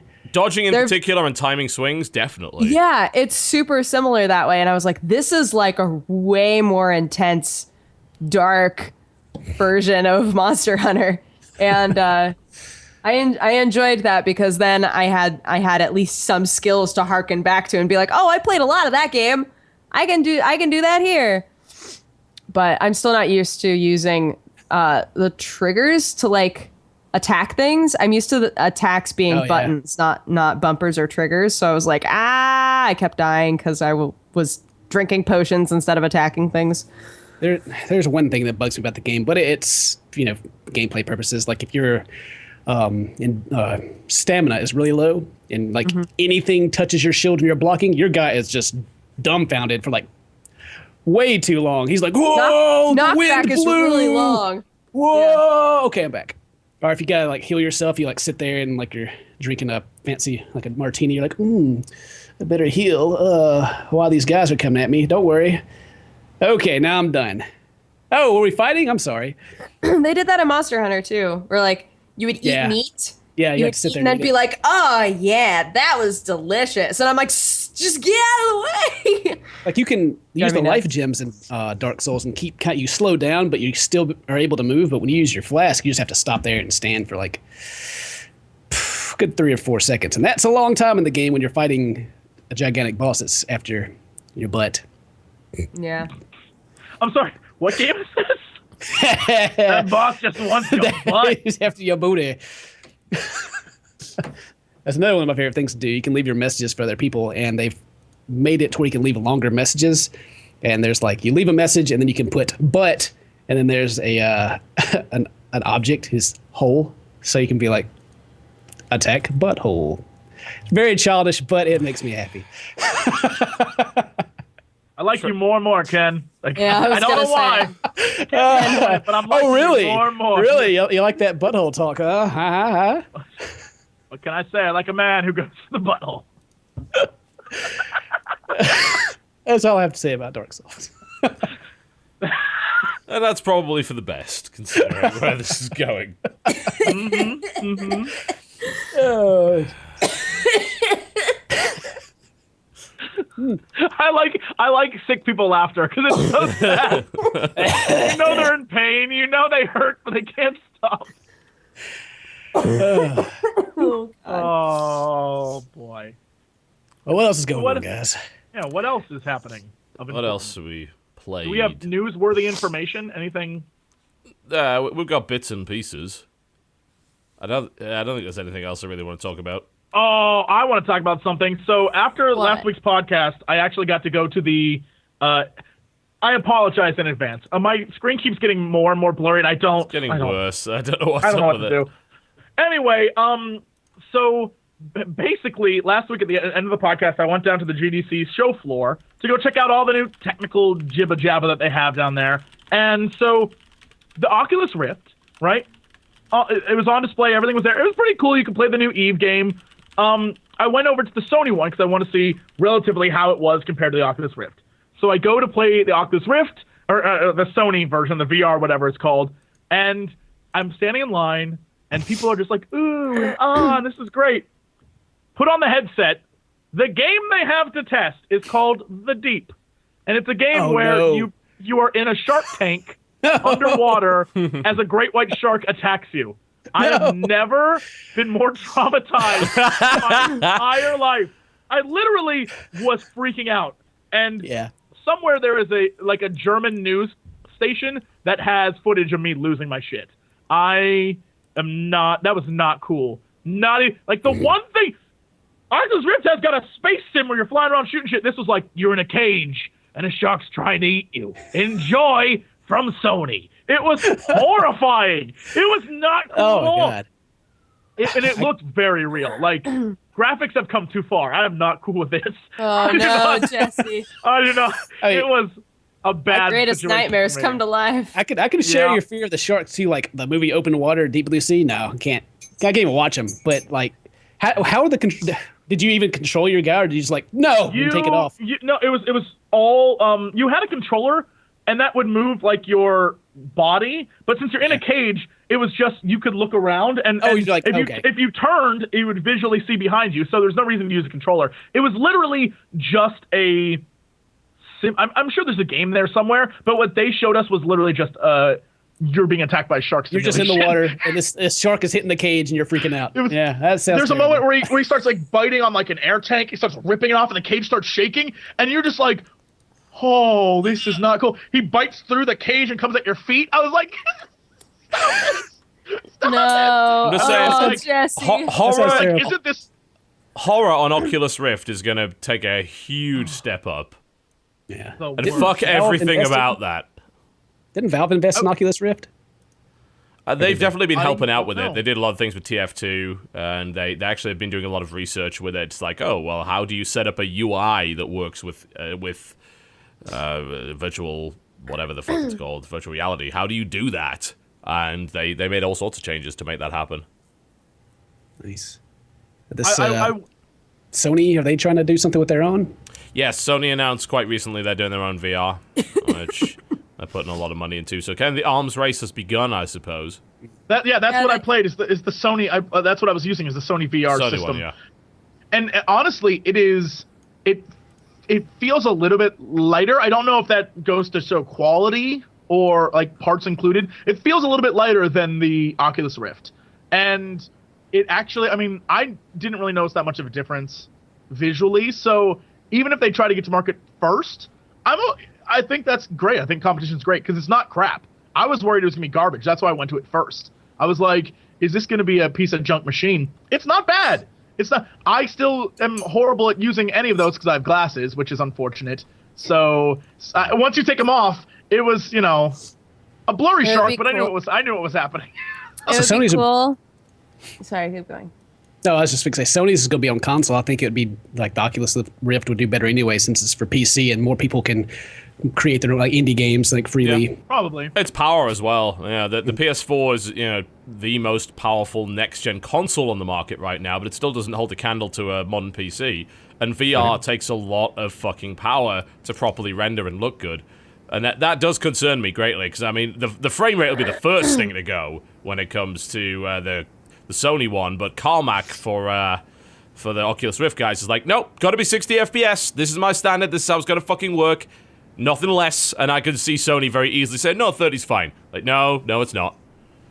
It would be cool if on the VR headsets, if they made it so that you could, when you first buy it, you input your what lens you need. Yeah, a prescription They're most likely for each doing eye. That. Yeah. They must. Yes, that'd be great. They would have to do that, right? They definitely have to. That would When be I the spoke best way to do it. when I spoke to the Oculus Rift guys when I did my interview at PAX last year, they said, yeah, that was a high priority. Also, adjustment for those with field of view, like simulation sickness. They were working on that as well. Oh, good. So, and I have They both. were- So I'd they were like working on that for, to resolve that. The Cove, right? When they Crystal started, Cove? yeah, that's entirely focused on trying to make it feel as though you're actually alive in that world. Like it's not to reduce the amount of motion sickness, to make it feel like you're moving in a real world instead of moving in a virtual world, which is what makes people feel like vertigo-y. Oculus, they sent me one of the development kits. I've never plugged it up to try it, but I've heard that when you put it on, it's very like whoa, Yeah. Well, disorienting because like your I eyesight. tried the dev kit at JonTron's place, and I couldn't do it for more than like a minute. It was very, very blurry, and I was getting huge simulation sickness stuff going on, so I had to immediately get out of that. It was hurting my eyes. The HD prototype was a lot better, but I haven't tried Crystal Cove. So I tried the one before that, but the one that was better than the dev kit. So Gotcha. we'll see. They have something that like for movement. Do they have something that's like watching you, or is it like watching something so it can tell how you're moving? It's all internal. As far as I'm aware, anyway, they don't have anything like an IR tracker that is tracking you. Okay. It's pretty much the whole thing's supposed to be internal in the unit, and I'm pretty sure it's mostly gyroscopic. And I imagine there's a decent amount of eye tracking going on in there as well. Right. But I don't know the full ins and outs of the device. Okay. No. Sharks, they're terrible, Jesse. Don't play the game again. Sharks are awesome, Jesse. Don't listen to Fucking him. virtual sharks. Nothing worse. Scary. Than that. If you want to actually see what they look like, I think on my Instagram I posted a fake reaction video of me seeing it, and it shows you like the shark ripping apart the game. It's I don't not want to cool. watch it. Yeah. Notorious COX. Go there. You should check it out. That's my Instagram. Well, let's take a break, folks. When we come back, we will cover the news, and we'll cover the new releases, and then we will end the show in our usual sort of petering out fashion. If you're looking for an anticlimax, then, well, that's what we're good at. Stick right here. We'll be right back. Ladies and gentlemen, welcome back to the Co-optional Podcast. And a slight... Unfortunately, Kiskay's Skype window just invaded CinnamonToastKen's personal space, which... No, get out of here. Is he's gone now. He's gone. He was actually telling me that the new version of the development kit version 2 for Oculus, does actually have external tracking. So up to this point, that wasn't a thing, but now they've decided it's a good idea. So Is that a latency thing, maybe? I assume so. I can only imagine that with the external tracking, you would get just the accuracy and you'd probably speed it up a lot more. It's kind of annoying because I would imagine they wanted to have it as an all-in-one unit. They didn't want to kind of resort to the stuff that has had to be done with the PlayStation Eye and all that stuff, but I guess they don't have a choice.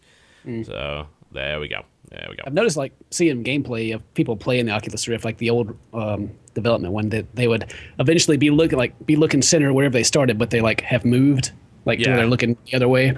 Yeah. That's what happened to me when we I don't remember what live stream it was. I played some game, and by the time I took my mask off, I was facing like totally opposite of the camera. I had no clue that happened. I was like, how the hell did I get over here? No one told me. They were all laughing at me because I was like, good. I'm panning for the camera, like making weird faces. Nothing. No one saw it. They can't even hear you because your microphone's behind you. Yeah. The worst. Something like that. So, Assassin's Creed 5 has been unveiled by the name of Assassin's Creed 5 Unity. Unity. Yep, which looks to be based in Victorian London. Oh, I thought it's in Paris. Is it in Paris? Oh, yeah, sorry, what the fuck am I talking about? Victorian French London. Revolution, I'm sorry, right? I was having wishful thinking there for a second. It's like, wouldn't it be great if one was based in Victorian London? No, it isn't. Yes, it's the French Revolution, in fact. It should be based in Victorian London, but it's not. Those are every year now, aren't they? Like yes. every holiday season. Well, Kinda there's like even Madden. more than that, because it's like, here's the HD version of this, and then there's the standalone DLC, and then there's this, and yes. Yeah, but it is French Revolution. As I think can be told by the fact there's a fucking guillotine in the middle of the trailer. What did I think? Again, it must be... it actually reminded me of the fact that they cancelled a game of Gotham by Gaslight, which was Gaslight Batman. There was a game for that. There was going to be a game, and they cancelled it, and that made me so sad. I would play that over any Assassin's Creed game any day of the week. That would have been awesome. That would have been absolutely fantastic. But no. Apparently no. So, Can I ask a, your thoughts? can I ask a, You could. I was going to say, can I ask a question about it? It's obvious they did the time period because they want to reuse art assets. That's a pretty obvious. Like they can reuse most of the art assets. The thing the question I have is, the last 2 Assassin's Creed games, people enjoyed the things that were not Assassin's Creed. Yeah, they enjoyed that more, and I feel like this is going back to like.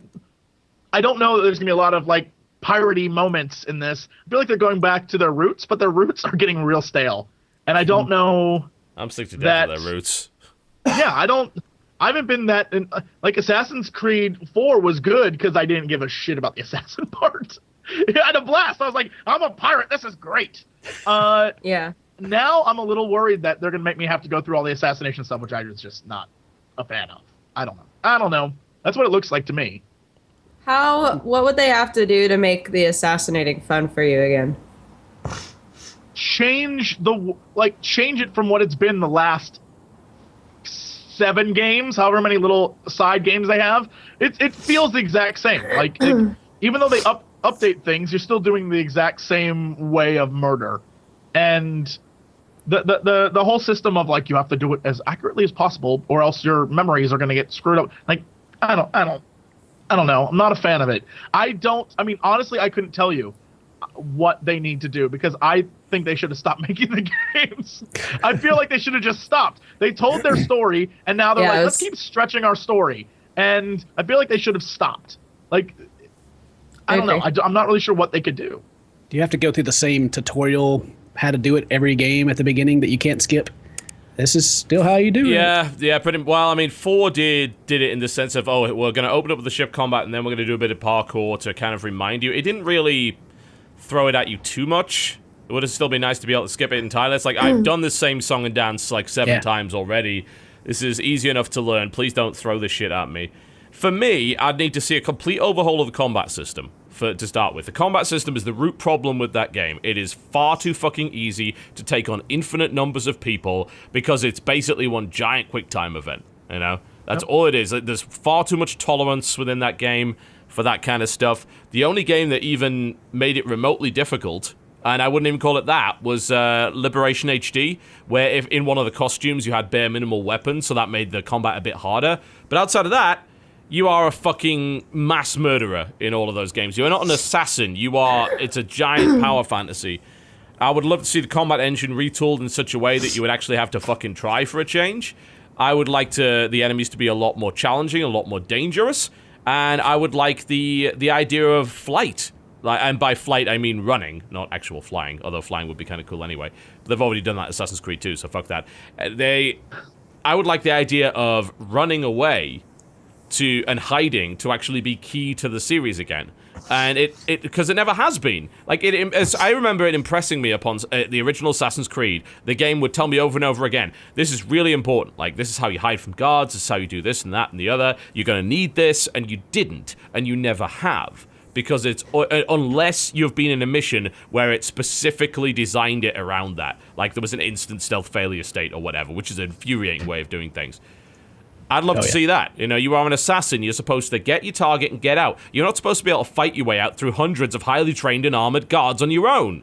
It's bullshit. I just had a really good idea for how they get like a game-changing moment in the series that I think would lead them into modern storytelling, like doing the Assassin's Creed post.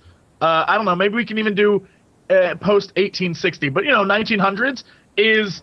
You start with a World War I Assassin's Creed where he tries to pull off the same crap with like a sword and stuff and just gets wrecked with a machine gun.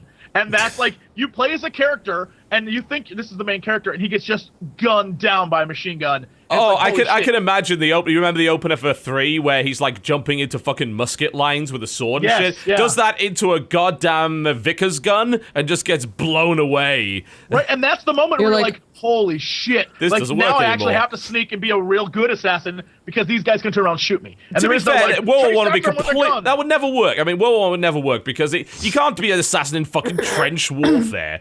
Like, that would be ridiculous. World War II, then. You could, I mean, there's a lot of different times you could go to, but I think you could World do War it I in setting. Well, I mean, what you'd eventually have there is the saboteur, isn't it? Because World War II would work in occupied Paris. You could do it there. But there's already a game called The Saboteur, which probably would do it better. So. Oh my god, can you imagine the D-Day opening cinematic? I want that so badly. Just, like him twirling on a beach as like just machine guns are firing and he's like flipping over guys. That'd be great. That's what I want. That's what I want. I want that story. According to chat, I'd buy Ubisoft that said they game. won't do an Assassin's Creed in an era with cars of any sort. Why? Why? Why? It's like cars. That's the cutoff of our unrealism. Like, oh man, 1920 Chicago gangland Assassin's Creed would be amazing. That'd be so cool. yeah, because you have to be Pinstripe careful suit. there. The guys with fucking I was Tommy gonna guns. say you wear an all-white pinstripe suit. Yeah. That'd be fantastic. Yeah, and you then just assassinate throw up a gang hood. leaders to shift the balance of power in Chicago or whatever. But you get caught out by guys with Tommy guns, you're fucked. You know. That'd be a great game. Like That that would work. changes the way you play the game as well. Plus, it modernizes it and sort of brings it like their stories, their main plot lines all over the place anyway. So literally, they can do whatever they want because it's gibberish. So why not just have fun and play in the 1920s? Would be great. You can be a bootlegger.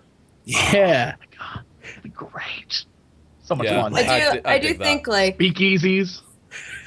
for sure the series up till now would have been far more interesting if they had gone to more extreme time differences. But they haven't. Kinda the same. Well, it didn't help that It- they did what.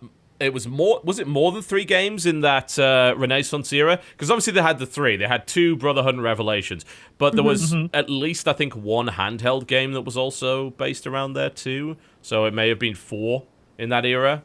And then I mean, the bump up on 3 was nice, but it didn't help that 3 was the worst of the series. I think by far, unless you count the original Assassin's Creed on console, but the Director's Cut edition on PC was actually a lot better. You could definitely go back to Japan, certainly, but again, you come back to the same problem. If you're gonna do that, you need to make sure that your combat and your assassinations are more complex, because it's still it's the same shit. And like you pointed out, in Assassin's Creed 4, the best bit was when you weren't being a damn assassin. You were just... You were on the You ship. were a dandy of the seas. You know, you were just... You were rolling around, looking for booty. That was fun. And then the actual Jesse. Assassin's Creed bit of it was just boring. Until you got to the sharks. F those sharks. Not even There's cool with sharks that in it? underwater stuff. Oh, yeah, when you have to go to the underwater bell and go search for treasure underwater, balls to that. Balls to all that. That was awful. I didn't do that anymore. After the one they made you do, I was like, I will not be doing these side missions anymore. Like, I saw a shark in the distance. It was like, at some point that's going to attack me in a cutscene. I'm not going to watch that. I'm just going to keep moving on with my life. Don't need to know it. Nope. Don't care. Nope. He can have his life. I'll have mine on a ship above water. Yeah, and I'm very. I have a feeling that Unity will be more of the same song and dance that 3 had. I know it's. I believe they are doing. It's a new engine, right? Like they actually have finally got a new engine. Please tell me they have. I don't know. I haven't heard anything about it, and that's worrisome because if they did get a new engine, why would they stick with the same? Like it feels like the exact same assets and stuff.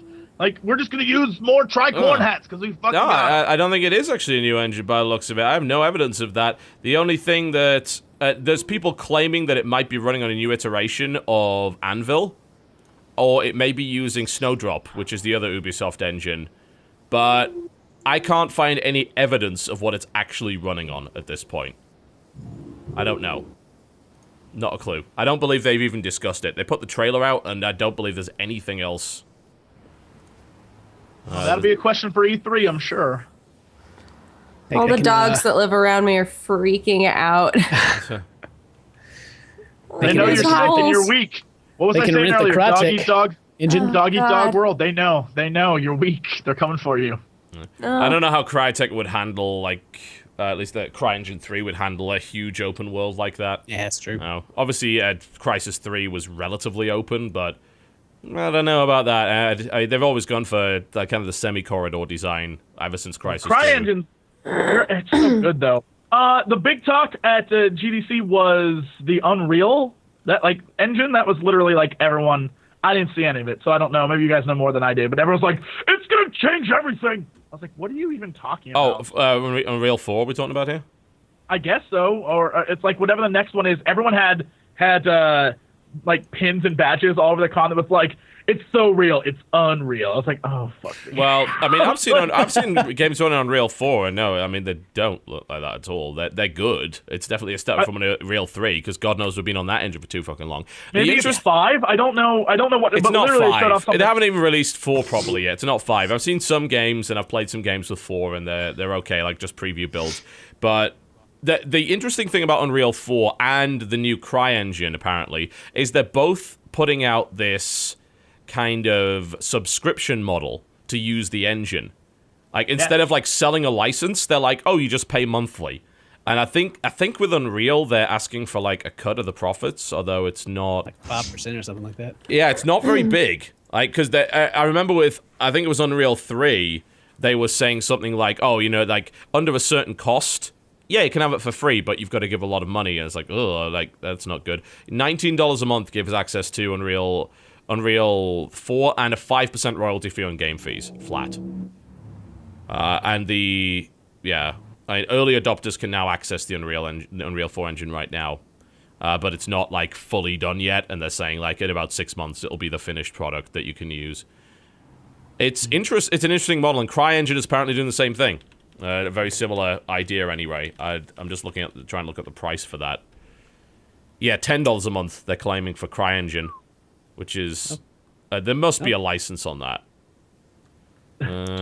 There's got to be a. I like a how I'm like, royalty. with prices like that, I should make a game. I don't. Well, there's $10 no a month point seems because like you'll a know. lot. I The don't- thing about it's like, oh, I'm working the CryEngine. That means I'm gonna look as good as Crysis 3. No, you're fucking not, because you're a 5-man indie team and you can't create the assets needed. Like even creating that one dude, was it Psycho? Yeah, even creating the model, the facial stuff they use for Psycho in Crysis 3 is beyond almost any other team. You know, it was that good. So no, you can't do that.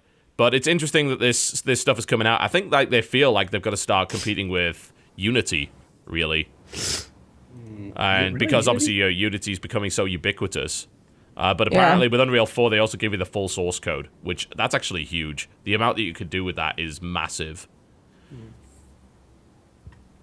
Yeah, it's weird. CryEngine having no royalties. Like, they make basically nothing off it.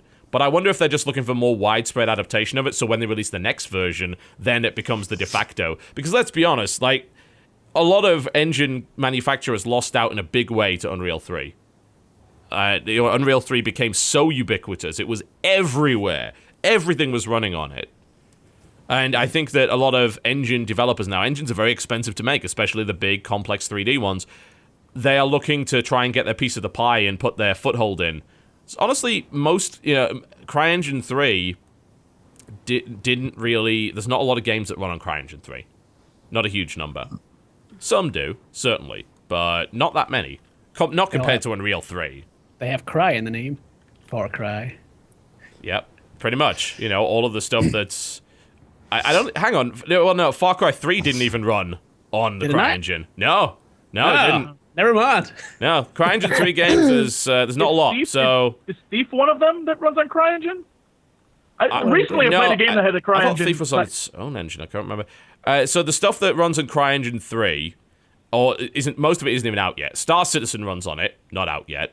Evolve runs on it, also coming out later this year. Lichdom Battle Mage, which is on Early Access, that uses CryEngine 3. And it's one of the first titles to actually use it. Most of the stuff that's using it, apparently MechWarrior Online uses it, but it definitely doesn't look it. Like, that's a big example of like, oh, it's on CryEngine 3, it's going to look incredible. Well, some of the effects do, but the texture quality in that game in particular looks really bad, so it doesn't really help. State of Decay actually ran on CryEngine 3, which shocks me. And obviously Crysis 3 did, Warface, which is by the same company, Nexus did, but not a huge number of games. Not a lot. That's actually very funny that you're right. CryEngine was on Far Cry, but not Far Cry 3. Yeah, Far Cry 3 does not run on the CryEngine. Okay. Well, there you go. What engine did Yeah, I guess Far that's a Cry good 3 idea run to on? be selling things so cheap or letting you rent it like Adobe Cloud style and... I mean, yeah, don't get me wrong. I Spread love around. it. The fact that you can rent Adobe Cloud stuff now is just brilliant for YouTubers. It's ridiculous because like that initial entry point for a lot of that software was like, oh, you know, yeah. I stuck with software that was several versions out of date because like, I I bought this. I need my value for money. Did It's you so buy expensive. it, or did you? I did actually. Oh. I kind of scammed my way through on a student license for a while, but I nice. know how it goes. But you know, we all like the whole like staff upgraded to cloud because it's just so much easier, and we have access to everything now, and it's great. You know, I downloaded Illustrator. I never have any use for having Illustrator, but I needed to modify a vector file, and my graphic designer was asleep. Yeah. It's like, okay. With vector files, it's like, I guess I gotta get this. Yeah, it's like, I can't. Oh, I try. Let's load it to Photoshop. Doesn't work. Oh, okay. Well, thankfully I've got Creative Cloud, so I can just get Illustrator. And it's like I have no idea what I'm doing. But I eventually, after about half an hour, figured out how to move this logo to the side and move the text here. It's like I am an artist. This is brilliant. But yeah, I have to imagine with the CryEngine, the logic is our engine is fucking nowhere. We need... Yeah, apparently Star Citizen's going to be using CryEngine 4. Jesus Christ. Yeah, we need to somehow get this engine on the market to get people to use it so we can promote the next engine that we're doing, because Unreal has destroyed us. And Unreal's kind of doing the same thing, but... What do you think? Is a 5% royalty fee flat rate on the gross revenue, and it's gross revenue, by the way, of the product, not net, is that reasonable, do you think? Well, I suppose to most people No idea. looking into it that don't know that much about it would think, yeah, that's perfectly reasonable. But then if you're like more into it, then it may be a little much for gross. Yeah, I mean, I don't know if I mean, gross could be bad, or it could not be. It really depends on the amount of income you bring in, doesn't it? It's like, if you're taking some off the top that was going to kind of disappear anyway, then, all right, fine. You know, it's going to go into taxes or something else. And if you take it from like, net, do it's like... do you wind up in the red? Like, if I don't your know if you game do. doesn't sell that well, Yeah, and it's like, I'm really confused about it, because I haven't done the mathematics on it. I'd have to ask a dev, honestly, I think, on that one. Because, like, if you think about it, well, I haven't made a lot of money, and then 5% of that, is that bad for you? Because, like, well, I barely made anything anyway, and I'm still losing money from it. Or is it better to take it kind of off the top? I don't know. I guess it's kind of relative, though. Like, the 5%, the more you make, the more you have to pay in, so... Yeah, it is definitely relative. Should I wonder if there's balance out. diminishing returns at one point, but I don't think it would be. I think past a certain point, once you've paid back the cost of development, like, everything else is just like, hey, pure profit, go, go, go, go. But as Lazurius accurately pointed out, this is what I was mentioning earlier, was that when you an indie dev using Unreal 3 under their license, basically after 50k in sales, it was a 25% royalty rate on it, which is huge. Yeah, that's a lot. Yeah, but that was for indies. So basically you could do that and you could use it, or you could license it properly, and that was a big upfront fee. Yeah, so I mean this is obviously a lot better. Oh. Speaking of Why, indies, answering the chat, why can't they just be free for those of us who don't intend to make a single cent of it? Well, maybe because it costs money to make an engine. Yeah. Oh, That'd be tough. Yeah. Like, That's indies it's a real job. to use it and then put it on Steam, so you gotta, every Valve's got a piece of it. Yeah, the- 30%. Everyone's got a piece of it. Yeah. The taxes, you have like... It's just like your income's just being sliced away. Yeah. Well, I think we know how that feels, because YouTube takes so much of our shit, and then after that, the network takes some. Yeah. Pay for bandwidth, I guess. I don't know what they do with it. So, speaking of indies and CryEngine, I saw a game on the list that I was like, this is strange. What is this? It's called Everybody's Gone to the Rapture. And I was like, well, Oh, yeah. what is this? my I clicked God. it, and it's TV's favorite company, the Chinese Room. Yes, it is. Is making a game yeah. specifically for PlayStation 4 that Yup. is a first-person adventure video game. It's the spiritual successor to Dear Esther, and you play as 6 characters in a town during the Rapture. Mwah, I'm in. Wonder- I'm in. Yeah. It's Oh my only God. Have they It's taken only any steps to TV replay Director. value yet? I wonder. Well, apparently, I mean, I imagine with the 6 characters, there's going to be a bit of that. But I love under the articles, like, everyone's gone to the Rapture will differ from its spiritual predecessor by allowing more interaction, such as manipulating objects and opening and closing doors. wow. How generous of you, the Chinese Room! How generous of you! Well done. While playing, the player will be able to influence the events that takes place, and that's actually fine. And I'll probably like it as a result. Like, I make a very specific distinction. Like, in Dear Esther, you cannot affect jack shit. It might as well be a movie. It's a walking simulator. If you are allowed to change things in some way, great. It's the same thing that I said about the difference between Dear Esther and Stanley Parable. You have some agency, and whereas in Dear Esther you don't. The only thing you can elect to do is stop moving. And you probably will, because you get fucking RSI from that game. God.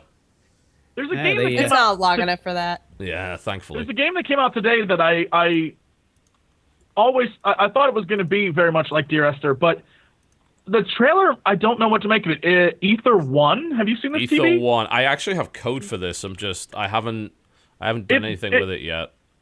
It's like the world is changing. It's like you're in your mind, and the world is changing around you, and you start to lose control, and shit just starts going nuts. It's a game about dementia, I believe, isn't it? Yeah. Yeah, I don't know if it's gonna be like Dear Esther, but it looks awesome. Which is, I definitely will give it a play. But I just remember, because talking about Dear Esther, I immediately thought, oh, this is like a Dear Esther game, but it doesn't appear to be. I don't know. It's very cool looking. It's according to this, it has two paths. Like, one of them is basically a Dear Esther path. It's a story exploration path free from puzzles where you can unfold the story at your own pace. So in other words, it's a walking simulator. But there is a deeper, more adventurous path in which you can solve complex puzzles to restore life-changing events of the patient's history in order to help the validation of his life. And the aim of Parallel Paths was to make Ether 1 accessible to a range of skilled players, interestingly enough. This is a puzzle game. I'm going to fucking hate it, but I can definitely understand people that wouldn't. They did such a good job on Amnesia Machine for Pigs that I didn't play it the whole way through. Well, thankfully, Ether 1 has nothing to do with that company, because if it did, I'd be like, nope. I love that no one likes Machine for Pigs because it makes me want to play it more and more because it seems unscary, and that's perfect for me. That's the perfect type of scary game, the one that doesn't frighten me. I'm in. It's not very good. And they also took out all the custom games you could make. You couldn't do that in Machine for Pigs. You can't mod it either? I thought that Jesus. was really stupid. It's probably the Chinese room not wanting to share their stuff they've made or something. I don't know, because they're like that. Do not besmirch our sacred arts. It doesn't make sense because, like, one of the time-tested, proven ways for a game to stay relevant and keep being played is to allow the community to mod it. And they take it. And every time people are like, no, we're not going to let you mod this. We don't want you messing with our junk. The game just dies. Even some friends of mine that got Amnesia Machine for Pigs early, they played it and got to put it up early, you know. The Chinese room, after Frictional told them to put it up, we're like, no, take it down. And there's like this big who says what and confusion. And Frictional's like, look, it's our game, so put it up. Forget them. It was... I guess because there's no replay value in their games, they don't want you to see what happens. Well, pretty much, yeah. You know, that is very, very true. I don't hate them, but I don't like them. They did not make a lot of friends. Feelings. I feel bad for companies who are like, it's just fucking YouTubers. They don't know any better. And all of a sudden, everyone on the internet hates them. Because a YouTuber's like, what a horrible company. It is a very bad idea to piss off people who have no oversight and large audiences. That is a terrible plan. Don't fucking do it. It may be old news, whatever happened with the problem you had. Oh, that's been dealt with. Get it? Yeah. Good. Well, here's the thing. We had actual lawyers. Now. They didn't. Oh. So. I saw the... Wait, what? They were like, we're going to put our full power of our lawyers down upon you, and they had nothing. We'll crush you, you tiny insect. I saw the email that was leaked, and I was like, wow. These guys here's the thing. We have an actual legal team. You know, it's very useful in situations like this. Not a made-up one, so... yes, so there's that. Any other news that's kind of worth covering? I would say it's a slow news week, but it's been a slow news fucking year so far. Nothing has happened. I agree with that. I haven't even done an episode of my news show in over a month, you know that, because there's been nothing I want to talk about. Not a damn thing. You guys have been doing last this podcast week when a while. I first got my sore throat and I was supposed to make my news video, I danced with my cats instead. I know, and I left a comment, and then people got upset because they thought I was like being really, really mean. I know. Pretty much anytime any of my dude friends type anything, even remotely teasing on my videos, everybody's like, you need to shut up. I'm like, okay, we all calm down. Yeah, it's like, Oh, God. I think my response to that was like, in this thread, people tell me how to talk to my friends. Fuck you. But I don't know. Lately, I've just been like super pissed off with those, and I'm relapsing. I know I am. I'm one step away from re-registering a Reddit account or some shit. I'm like, no, stop. But I've seen like a few too many YouTube comments the last few days. I'm like, oh God. You know, there was the people who were judgmental about what was in my fridge. That was fun. What? It's like, oh, no wonder Americans so fat, you know, and all that shit. It's like, one, I have a 10-year-old son who is like underweight and is actually been advised by his doctor to eat more, you know, because his medication actually like loses his appetite. So like he has some high-fat food and stuff. It's like, and secondly, I have a mother-in-law who doesn't care anymore, you know, so she will eat whatever. Don't worry, TB. I have nothing in my fridge, and people are like, "Fucking fat ass." What? It's the internet. Yeah, and it's like, oh, we're going to criticize your diet based on what's in your fridge. It's like, you realize we have cupboards as well, right? There's food in those too, you know? There's just like, I've just got stacks of like frozen like chicken and turkey and meat, and it's like, well, what else am I supposed to have in my freezer? That's meat. You can't complain about meat. It's like, oh, you have some ice cream. It's like, yeah, I need it after dealing with you people for a fucking day. I'm just a fucking depressed eater, just shoveling in Ben and Jerry's, crying. Oh, we flipped the fan base switch. Oh no, the rage must stop. Yeah. The keyboard warriors. It's only like I love the one where they're like, oh, he's so fucking rich because I have a couch and hardwood floors. So apparently that makes it's like, oh no, you have mansion. It's like, yeah. All right, so I've been actively trying to find news articles, and I just want to point out, these are some of the things. First, we'll go to Kotaku. Kotaku's lead story today. Why? Boy, Why did you do that? I'm just going through the list. I have Polygon and IGN. So Kotaku is, boy is super psyched to get his tooth pulled by a mini helicopter. That is great. That is news right now. Well, I'd say Kotaku's scraping the bottom of the barrel, Amazing. but they perpetually live at the bottom of the barrel, so... Right? Polygon right now is talking about how GameStop can stay relevant. Just even a discussion about the relevance of GameStop is irrelevant. So that's fine, whatever. And well, then, I mean, it will stay relevant as people continue to think that actually going to the store and buying a game is probably quicker than downloading 60 gigabytes every time you've got a new fucking title. Even I don't want to do that, and I've got a pretty fast internet connection. When I saw that the download for... I don't know, pretty much any PS4 game. I buy from Amazon for my console games, still. Because the downloads are fucking enormous. Not to mention the fact that your hard drive space isn't that large. You know, I can only fit like 10, 50 gig games on my PS4's hard drive or whatever. Oh, great. Well, it doesn't really play any faster, so I might as well just buy it on disc, get it on Amazon, and have it shipped to me. I'm not that desperate to play it.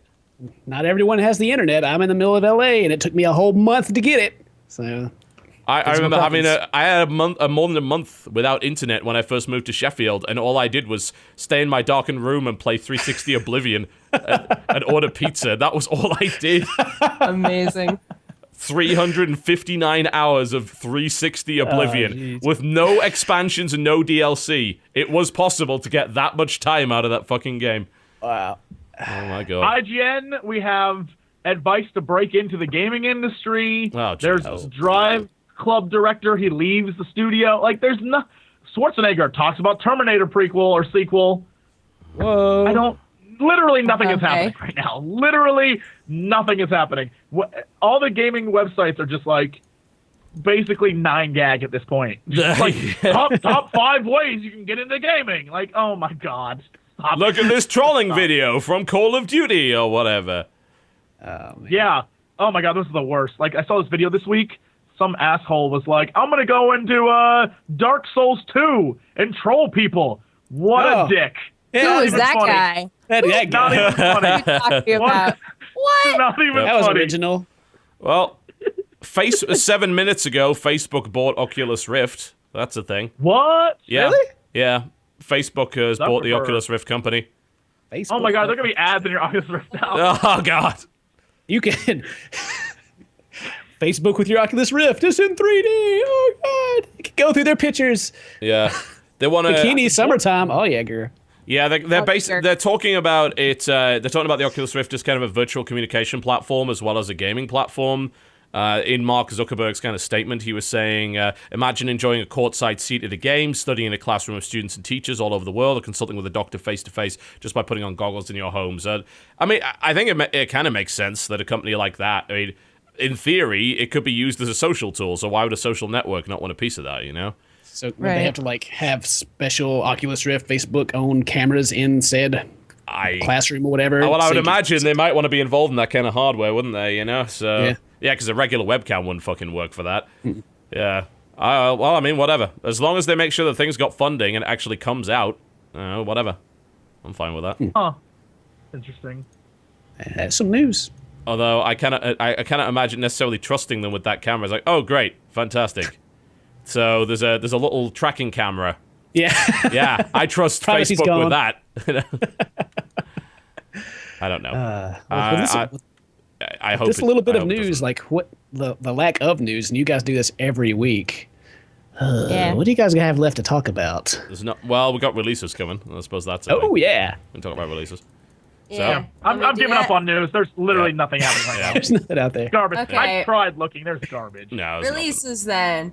Today, BlazBlue Chrono Phantasma for PlayStation 3 is coming out. nothing. Indeed, it is. BlazBlue's awesome. The Witch and the 100 Knight for PS3 Yep. out today. The what Diablo night? 3 Reaper of Souls. 100 100 night. night. 100 night. 100 night. Yep, the 100 Night, not the 100 Nights, 100 Night, because Japan. 100 Knight. Okay. Reaper of Souls came out. Yep, that's probably the big release now, and Deception 4 Blood Ties. which for is PlayStation apparently 3. pretty good. Yeah. Interestingly, the Deception series, if I recall correctly, was. It was a game where you tried to defeat enemies by luring them into traps, which was actually kind of a cool idea. So like stuff like rolling boulders, electrocution, spiked walls, human cannons, falling bathtubs, banana peels, an Iron Maiden, and stuff like that. Apparently, this Deception 4 was originally known as Kagero Dark Side Princess, and Of course it was. yeah, of course. And it's been localized and is now on It's coming to PlayStation Vita as well and PS3. Apparently, pretty good. Most people are saying up to this point. I think I might get this for Vita because it seems like my kind of game.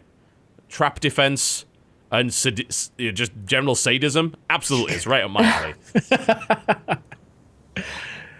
Next up is Deus Ex The Fall for PC. No, that's already out. Garbage. And it's Garbage. garbage.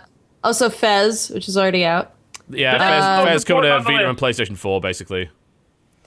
Dynasty Warriors 8 Extreme Legends Complete Edition, which I knew was what Jesse was freaking out about. PlayStation 4, man. I didn't even know. How did I miss this shit? I'm in. That's where I'm going. Immediately when we're done, I'm going to GameStop. PS4 edition of Dynasty They're Warriors. relevant. I'm going to get the PS4 edition. They're finally relevant in my life again. I'm not going to wait for Amazon to deliver it. I need it now. I want it today. You gotta go Oh fight my Lubu God. again. Dude, I'm so Lubu. excited. I would fight Lubu 12,000 times. In fact, I think I have. I have. But I don't The same count. battles I'm in. every time. Oh, Extreme Legends, which means it's going to be just over the top crazy. Oh yeah, it is Extreme Legends. I'm in. Destiny of Spirits for PlayStation Network Vita. This is a weird one. This is a really strange one, and I'm intrigued by it. It's a free-to-play game. It's called Location-Based Strategy. So in this game, you work together with friends and other players across the globe to summon, trade, merge, and rent spirits to use in battle. And there's some like summoning stones in various regions. There's some kind of dinosaur involved in this. There's the microtransactions, renting the souls or the Oh, ghosts. there's probably a bunch of microtransactions. It's weird that Vitas were like the Sony, we want to test something out or want to go crazy with something like that's where they put the games. It's very Vita always has very interesting games like that. That's cool. Yeah, this is Japanese as hell, which, like, whenever I see Japanese strategy RPGs, I'm like, yup, I'm there, because you do them pretty well. Yeah. I'm not really sure what's going on with it, but, I mean, it's free to play, so why the hell not try it, you know? It's, it seems like just, yeah, it just seems like a kind of party-based RPG of some sort, where you level up and collect characters. Apparently there's also a knack summon. You can summon knack into the game, Oh, jeez. Yep. Which will be the only ever good use of knack in history. Knack. That's interesting. I have no idea what any of this shit is. But hey, I've got several reasons to put stuff in my Vitas, so hey, that's always nice. Yeah, Rare. right? Very rare. Mercenary Kings for PC and PlayStation 4. Oh, is that finally, like, actually out instead of early guess access? Yeah, So- looks like. Yeah. Mercenary Kings is really good. I enjoyed that a lot. That was a Kickstarter, yeah? Yeah, and it went on early so. access, and it was sort of a Metal Slug style game with customizable weapons, one of which you could actually use, like, parts of a toilet to make a gun. And it would affect the stats and all sorts of shit like that. Nice graphic style as well. It was by, I think, the artist that did the Scott Pilgrim versus the World video game, which with that nice kind of pixel art style. So, yeah, it's good. This one is Shovel Knight and Incredible Number 9 or whatever. When are those gonna? They just released an alpha video. Shovel Knight's quite soon, right? Is it? I think so. I think it's next month, maybe. I think they've had to push it back, but I'm not too sure. Mighty Number 9 they just released an alpha of like running through a level to see what it looks like and introducing the other mighty robots. That was like 2-3 days ago, so Yeah. that's cool. Yeah, it's the Shovel Knight was delayed until April, by the looks of it. Okay. Yeah. Hope it's good. Next up is Mercenary Kings for PC and PlayStation 4. No, Titanfall. Titanfall. You really are sick, aren't you? The toilets. Yeah, Titanfall for Titanfall 360. for 360 is next. And then Slashers, the Power Battle for What? Ouya. Oh, an Ouya release, great. Or Oh, Ouya. yeah. I forgot about Yeah. that. They still have those? What the hell is this? I'm very curious to know what Slashers the Power Battle is. So much money wasted on that. Kickstarter stole so many people's money for them. It seems like it's a fighting game. It's it a a hack 2D and fighting game. slasher It's coming out for fighting PC game? as well, apparently. So it's a fighting game. There's 9 characters. That's about it. Yep. Okay. Okay, Gemcraft Chapter 2, Chasing Shadows for Brow. What? Browser. Oh, wow. The wait, infamous what? Brow Like- platform. Brow? There's an upgraded version of the Brow. It's called the High The Brow. fuck? Hey-oh. Yeah. And Never mind. Browser game. I don't even know why that's on our release list. Cabela's Big Game Hunter Pro Oh Hunt. fuck Oh no. my god! Oh fuck no. Yeah. Oh god, I've played some of those games. They are terrible. They're so bad. Real bad. Terribly awesome. And then March 31st, Steins Gate Limited Edition. Don't know much about MLB that one. 14, the show for PlayStation 3, Vita, Alright. PlayStation Network. Okay. Are MLBs the ones where they like give someone $1 million if they get like a perfect game? They or had something that, like didn't they? Yeah. Is it really? Yeah, Steins Gate is a visual like that- novel, apparently. That commercial with the teacher, and the one student was like, "What a weirdo!" I remember that commercial so well.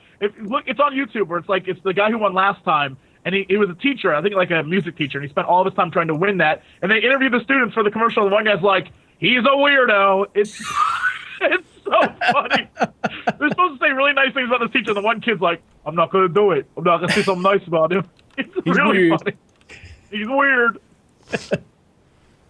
And then last, but maybe least, Ragnarok Odyssey Ace. PlayStation 3 and Vita.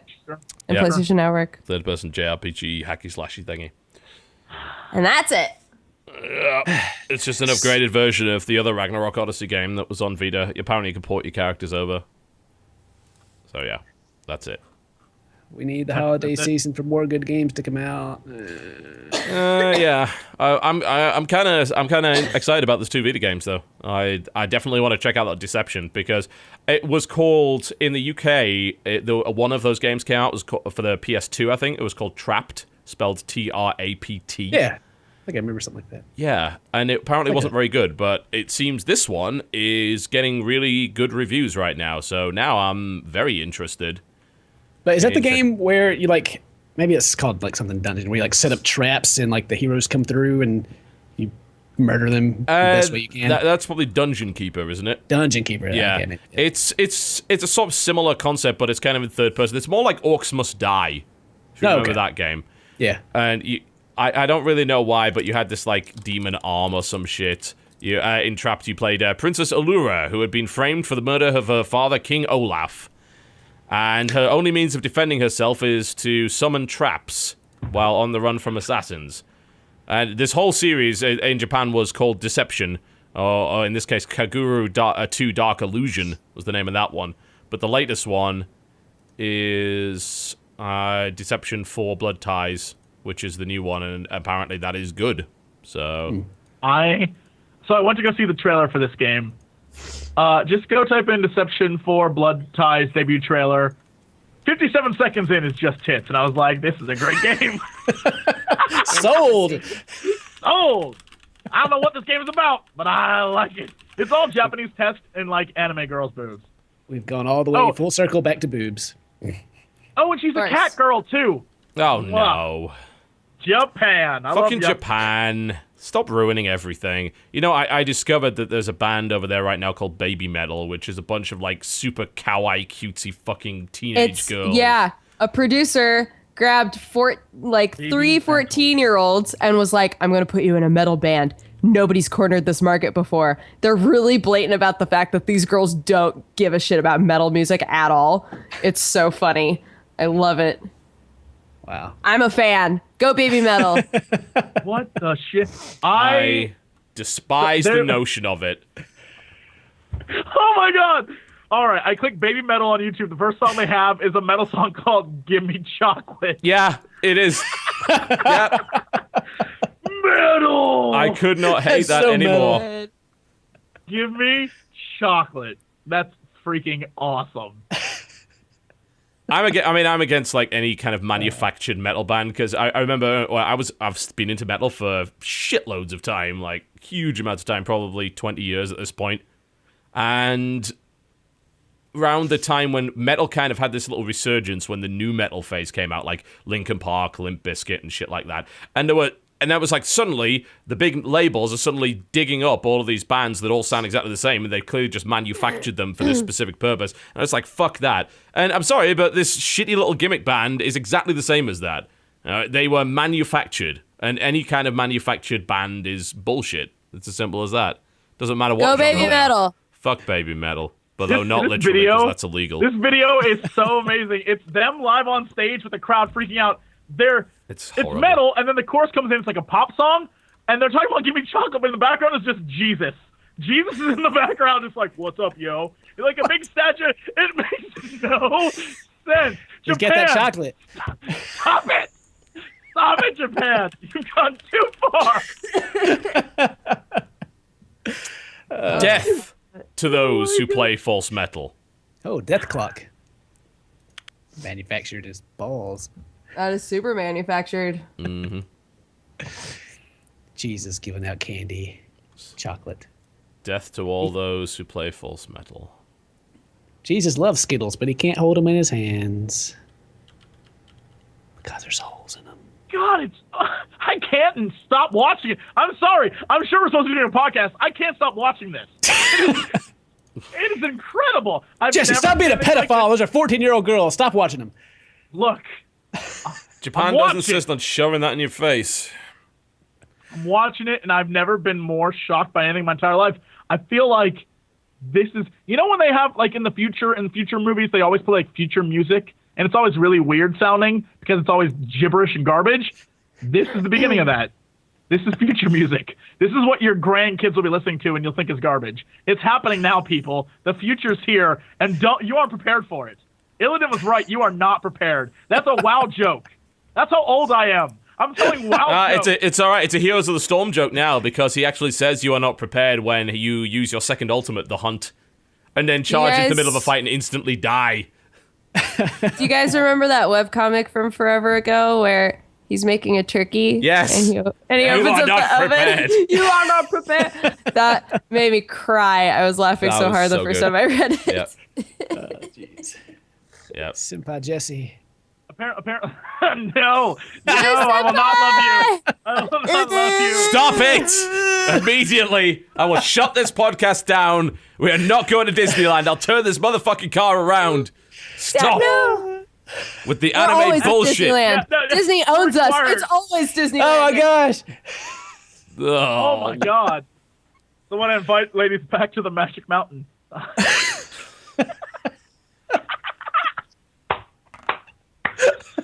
Disneyland, welcome to my Disneyland. Just stop it. I can't. I've been baby metaled. There's no going back now. It's over. It's too late. It's too late. They got Jesus on their side. You can't fight that. Jesus in the background, like, good job, girls. Like, no, Jesus, no. Yes, Jesus. No. Good times. False metal, false god. God damn it. Oh goodness. All right. Well, I suppose we're almost towards the end of this train wreck of an excuse for a show. Shall we plug and leave? Sounds good. Sounds good. Yep. That's what we're best at. Kenneth. Sir Kenneth. Yes, sir. Yes, do tell me where we can find your material and what is coming up this week for you. Well, the demographic that we're appealing to right now. I got your number. Come find me at CinnamonToastKen. Are you a teenager? Because, boy, do I have the channel for you. You like boob jokes and butthole jokes and Jesus in the background. Go baby metal. Oh, YouTube/CinnamonToastKen. We do games, gameplays. Started doing iOS games because I'm I got sorry. all the stuff. Yeah, those are Got pretty that short. bad, has it? Yeah. And YouTube/Ken Vlog if you want to see my dog. It's a pretty cute dog. And everything else, just type in CinnamonToastKen in Google, and it's pretty flat across. It's all me. Yay. Got it figured out. For president. Indeed. I just not timed went out that Crendo in chat for plugging his channel. Like, fuck you, Crendo. You brought me Blood for infinite life. pain and suffering with your fridge video. That is my revenge on you. Dodger, are you even I'm doing anything this Dodger. week? I have two channels, youtube.com/presshearttocontinue and youtube.com/dexterity bonus. On Press Hard to Continue, I play games and then I do a news show. Sometimes I dance with my cats instead of telling you actual news. On Dexterity bonus, I talk for 10 minutes every day and drink coffee and tell you about my cats. It's cats 24/7. I'm even made of cats under all of She this. is made of So- cats. On Twitter, Tumblr, Instagram, Hummingbird, and all other social medias, What the you can fuck find is me at Hummingbird? DexBonus, DEXBONUS. It's one of those thingies where you say how much of every anime you've watched and what animes you've completed and which ones God. you are interested in watching. Gross. Why is it called Hummingbird though? Don't lick your teeth like that. Get out of here. What do you mean? So creepy. What's wrong, Ken? For president. No, Vice President. Beep. I can't beat the the lick. Too creepy. Oh. Come watch me. Me. Jesse, I see you pulling out gang signs over there. Get out of here. Jesse, what the fuck are you doing? I'm just messing with my fingers. All right. Jesse Cox is She my had name. way It's too much also cough my medicine. YouTube channel.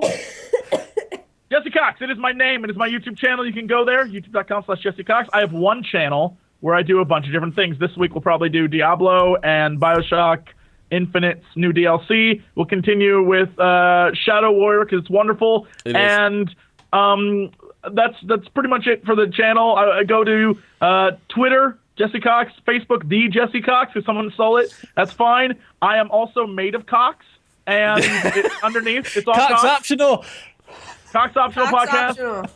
And God, yeah, I wish I'm Cox not was gonna- optional on this podcast. It would make my life so much easier. Nope. Beard's optional. No. What happens if I look All up right, that's it. OMFG Kata?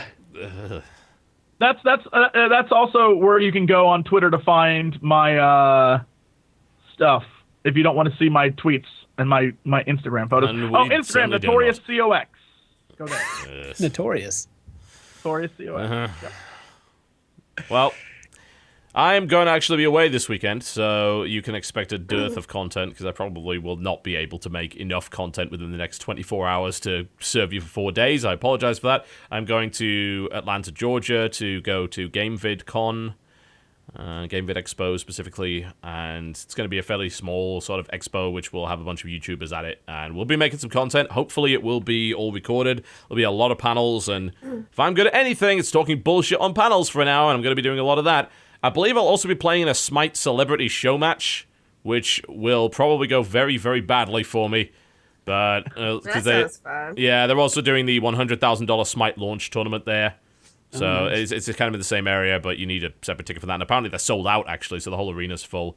Smite doing pretty well, apparently. But I'll be doing a video on Smite, most likely when I come back, because I know it's come out now, and I haven't played it in a while, and I said I would revisit when it launched, so I will.